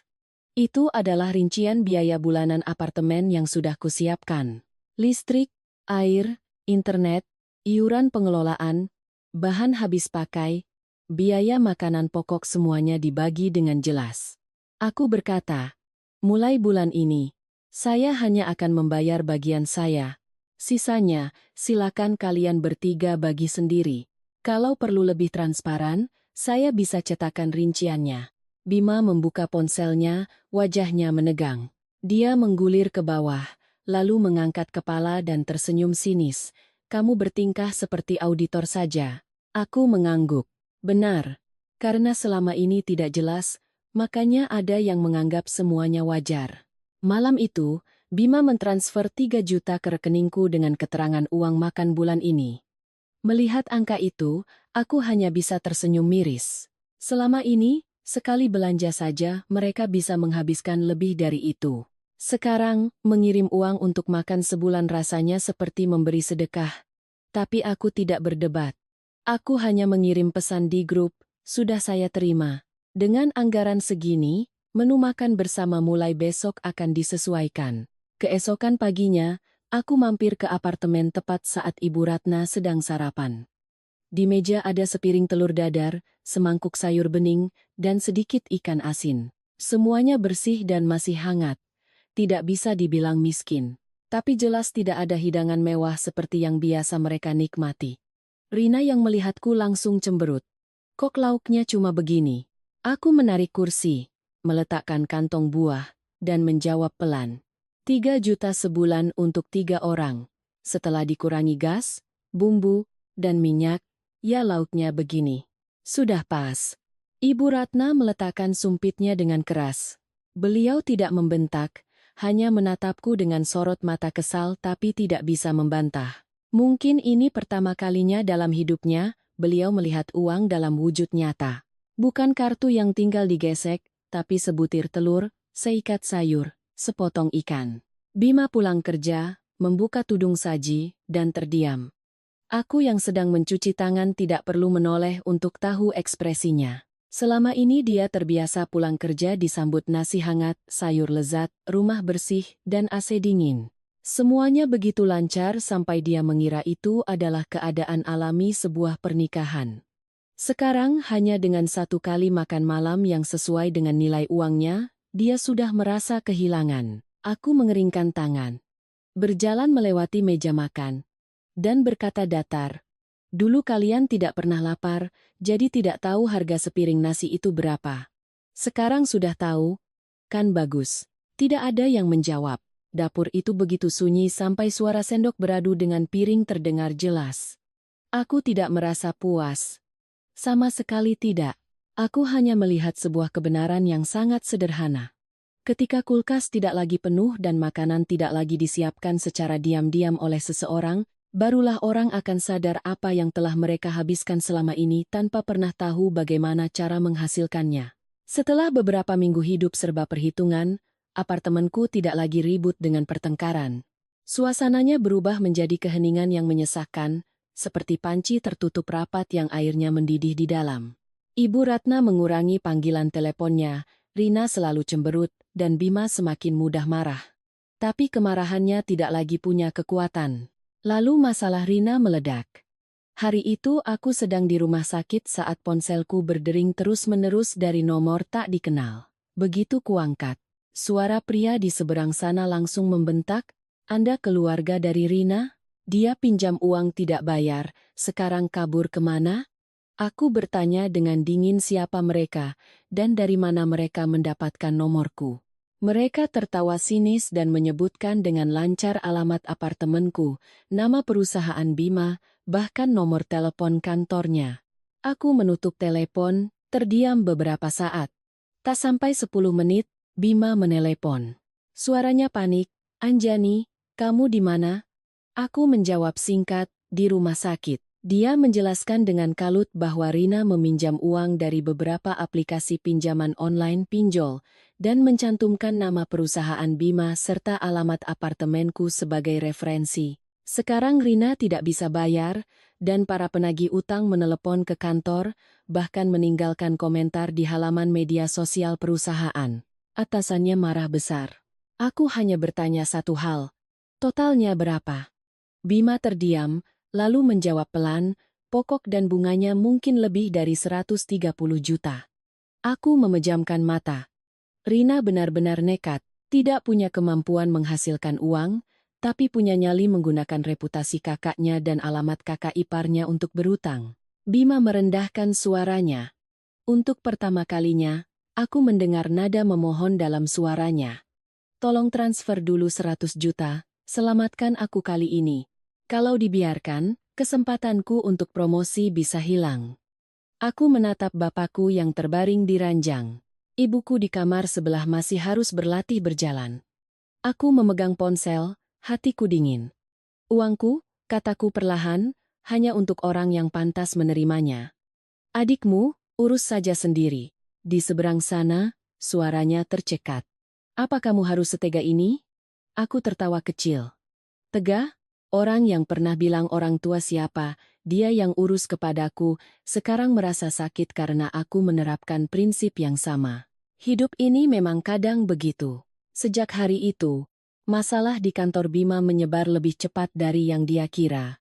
Penagih utang terus-menerus menelepon ke kantor, membuat atasannya sangat marah. Posisi manajer yang diincarnya akhirnya diberikan kepada orang lain. Dia pulang kerja dengan wajah kusam, tidak ada lagi sisa-sisa kegagahan pria yang pernah berdiri di atas panggung syukuran. Tapi drama keluarga mereka belum berakhir. Bapak mertuaku mengalami sesak napas parah suatu malam. Rina sedang pusing karena utang, Ibu Ratna panik, dan Bima yang baru pulang kerja harus langsung membawa bapaknya ke UGD. Dulu, urusan seperti ini selalu aku yang tangani. Aku yang memesan kamar, mencari perawat, membayar uang muka, bahkan menyiapkan makanan untuk yang menjaga. Bima hanya perlu datang, bertanya sebentar, lalu kembali ke kantor sambil berkata pada orang lain bahwa dia sedang mengurus bapaknya. Kali ini berbeda. Tanpa aku di belakangnya, Pak Wibowo dirawat di bangsal kelas 3, 4 ranjang berdesakan. Bima terpaksa mengambil cuti beberapa hari untuk menjaganya. Dialah yang menebus obat, membawa buku rekam medis, membeli bubur di kantin, dan membersihkan pispot di tengah malam. Hal-hal yang dulu tidak pernah terbayangkan akan dia lakukan. Suatu sore, saat aku mengantar bapakku kontrol mata, aku tidak sengaja bertemu Bima di ujung koridor. Dia mengenakan kemeja lusuh, tangannya menenteng kantong plastik, rambutnya lepek, dan matanya cekung karena kurang tidur. Di tangannya ada sebuah pispot yang baru saja dicuci. Dia terkejut melihatku, wajahnya memerah, jelas ingin menyembunyikannya tapi sudah terlambat. Aku berhenti sejenak. Jika ini adalah aku yang dulu, mungkin hatiku akan sakit. Tapi saat itu, aku hanya melihat sebuah kenyataan telanjang. Tanpa uang istrinya sebagai tameng, kemampuan Bima Aditya hanya sampai di situ. Dia bukan pria jahat yang tidak mau mengurus bapaknya, tapi dia juga tidak sehebat yang selama ini dia gembar-gemborkan. Dia tipe pria yang hanya bisa berdiri tegak saat lampu panggung menyala. Begitu harus turun ke lumpur kehidupan, dia langsung kelabakan. Bima hanya bisa berkata pelan, "Bapakmu sudah baik kan?" Aku menjawab, "Sudah lebih baik." Lalu aku mendorong kursi roda bapakku, berlalu begitu saja. Tanpa celaan, tanpa sindiran.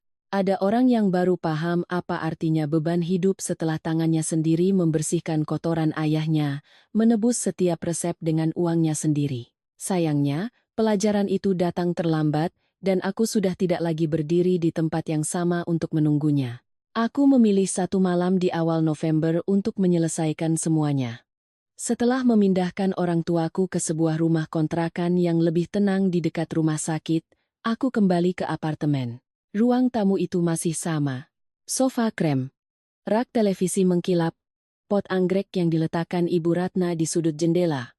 Semuanya tampak seperti potret keluarga yang harmonis. Hanya saja, orang yang duduk di hadapan mereka malam itu bukan lagi Anjani yang dulu. Aku meletakkan setumpuk berkas tebal di atas meja. Bima, Ibu Ratna, dan Rina duduk di seberangku, wajah mereka tegang. Aku membuka berkas itu, mengeluarkan lembar demi lembar, suaraku datar dan jelas. Ini adalah biaya pengobatan, obat-obatan, perawat, dan kontrol untuk Bapak selama 4 tahun terakhir. Aku meletakkan setumpuk kwitansi di hadapan mereka. Ini rincian biaya perawatan kecantikan, kosmetik, pakaian, dan pengeluaran pribadi Ibu dari kartu tambahan. Setumpuk lagi.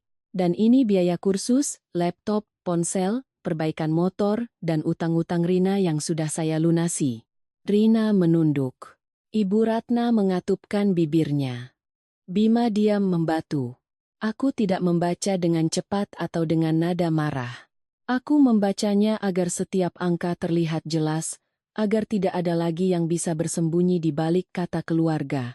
Biaya hidup di apartemen, hadiah, liburan, acara syukuran, tiket ke Korea, semua tagihan dari kartu kredit tambahan semuanya kujumlahkan. Totalnya, 1,2 miliar. Ruangan hening. Setelah lama, Bima bertanya dengan suara serak, "Kamu menunjukkan ini untuk apa?" Mau menagih semuanya, aku menatapnya lurus. Aku menunjukkannya bukan untuk menagih. Aku menunjukkannya agar kamu melihat kenyataan. Kamu tidak pernah benar-benar menafkahi keluarga ini satu hari pun. Kalimat itu jatuh seperti palu godam. Ibu Ratna hendak membuka mulut, lalu terdiam. Mungkin ini pertama kalinya dalam hidupnya, beliau tidak bisa menemukan satu pun nasihat bijak untuk menutupi tumpukan fakta di hadapannya. Rina mulai menangis, tapi aku tidak menoleh. Air mata yang datang di saat yang tepat tidak selalu berarti penyesalan. Terkadang, itu hanya rasa takut kehilangan sandaran. Aku meletakkan satu berkas lagi di meja. Ini surat gugatan cerai. Bima terkesiap. Aku melanjutkan dengan nada yang sama. Apartemen ini adalah harta bawaan saya. Ada akta hibah, dibeli sebelum menikah, dan semua bukti transfernya lengkap. Saya sudah bicara dengan pengacara. Setelah hubungan pernikahan kita berakhir, masalah tempat tinggal akan saya selesaikan sesuai hukum. Saya tidak akan mengusir siapapun dalam semalam. Tapi satu hal yang pasti, kehidupan yang bergantung pada saya seperti selama ini, akan berakhir. Bima terkulai di sandaran kursi, wajahnya pucat pasi. Dia tidak membantah. Mungkin dia sudah lama sadar, yang menopang pernikahan ini bukanlah cinta, melainkan kebiasaannya memiliki aku di belakang layar. Saat aku menarik tanganku, dia tidak punya apa-apa lagi untuk berpegangan. Uang yang telah kuhabiskan untuk mereka, aku tidak menuntutnya kembali. Aku menganggapnya sebagai biaya sekolah untuk hidupku sendiri. 6 bulan kemudian, perceraian kami selesai.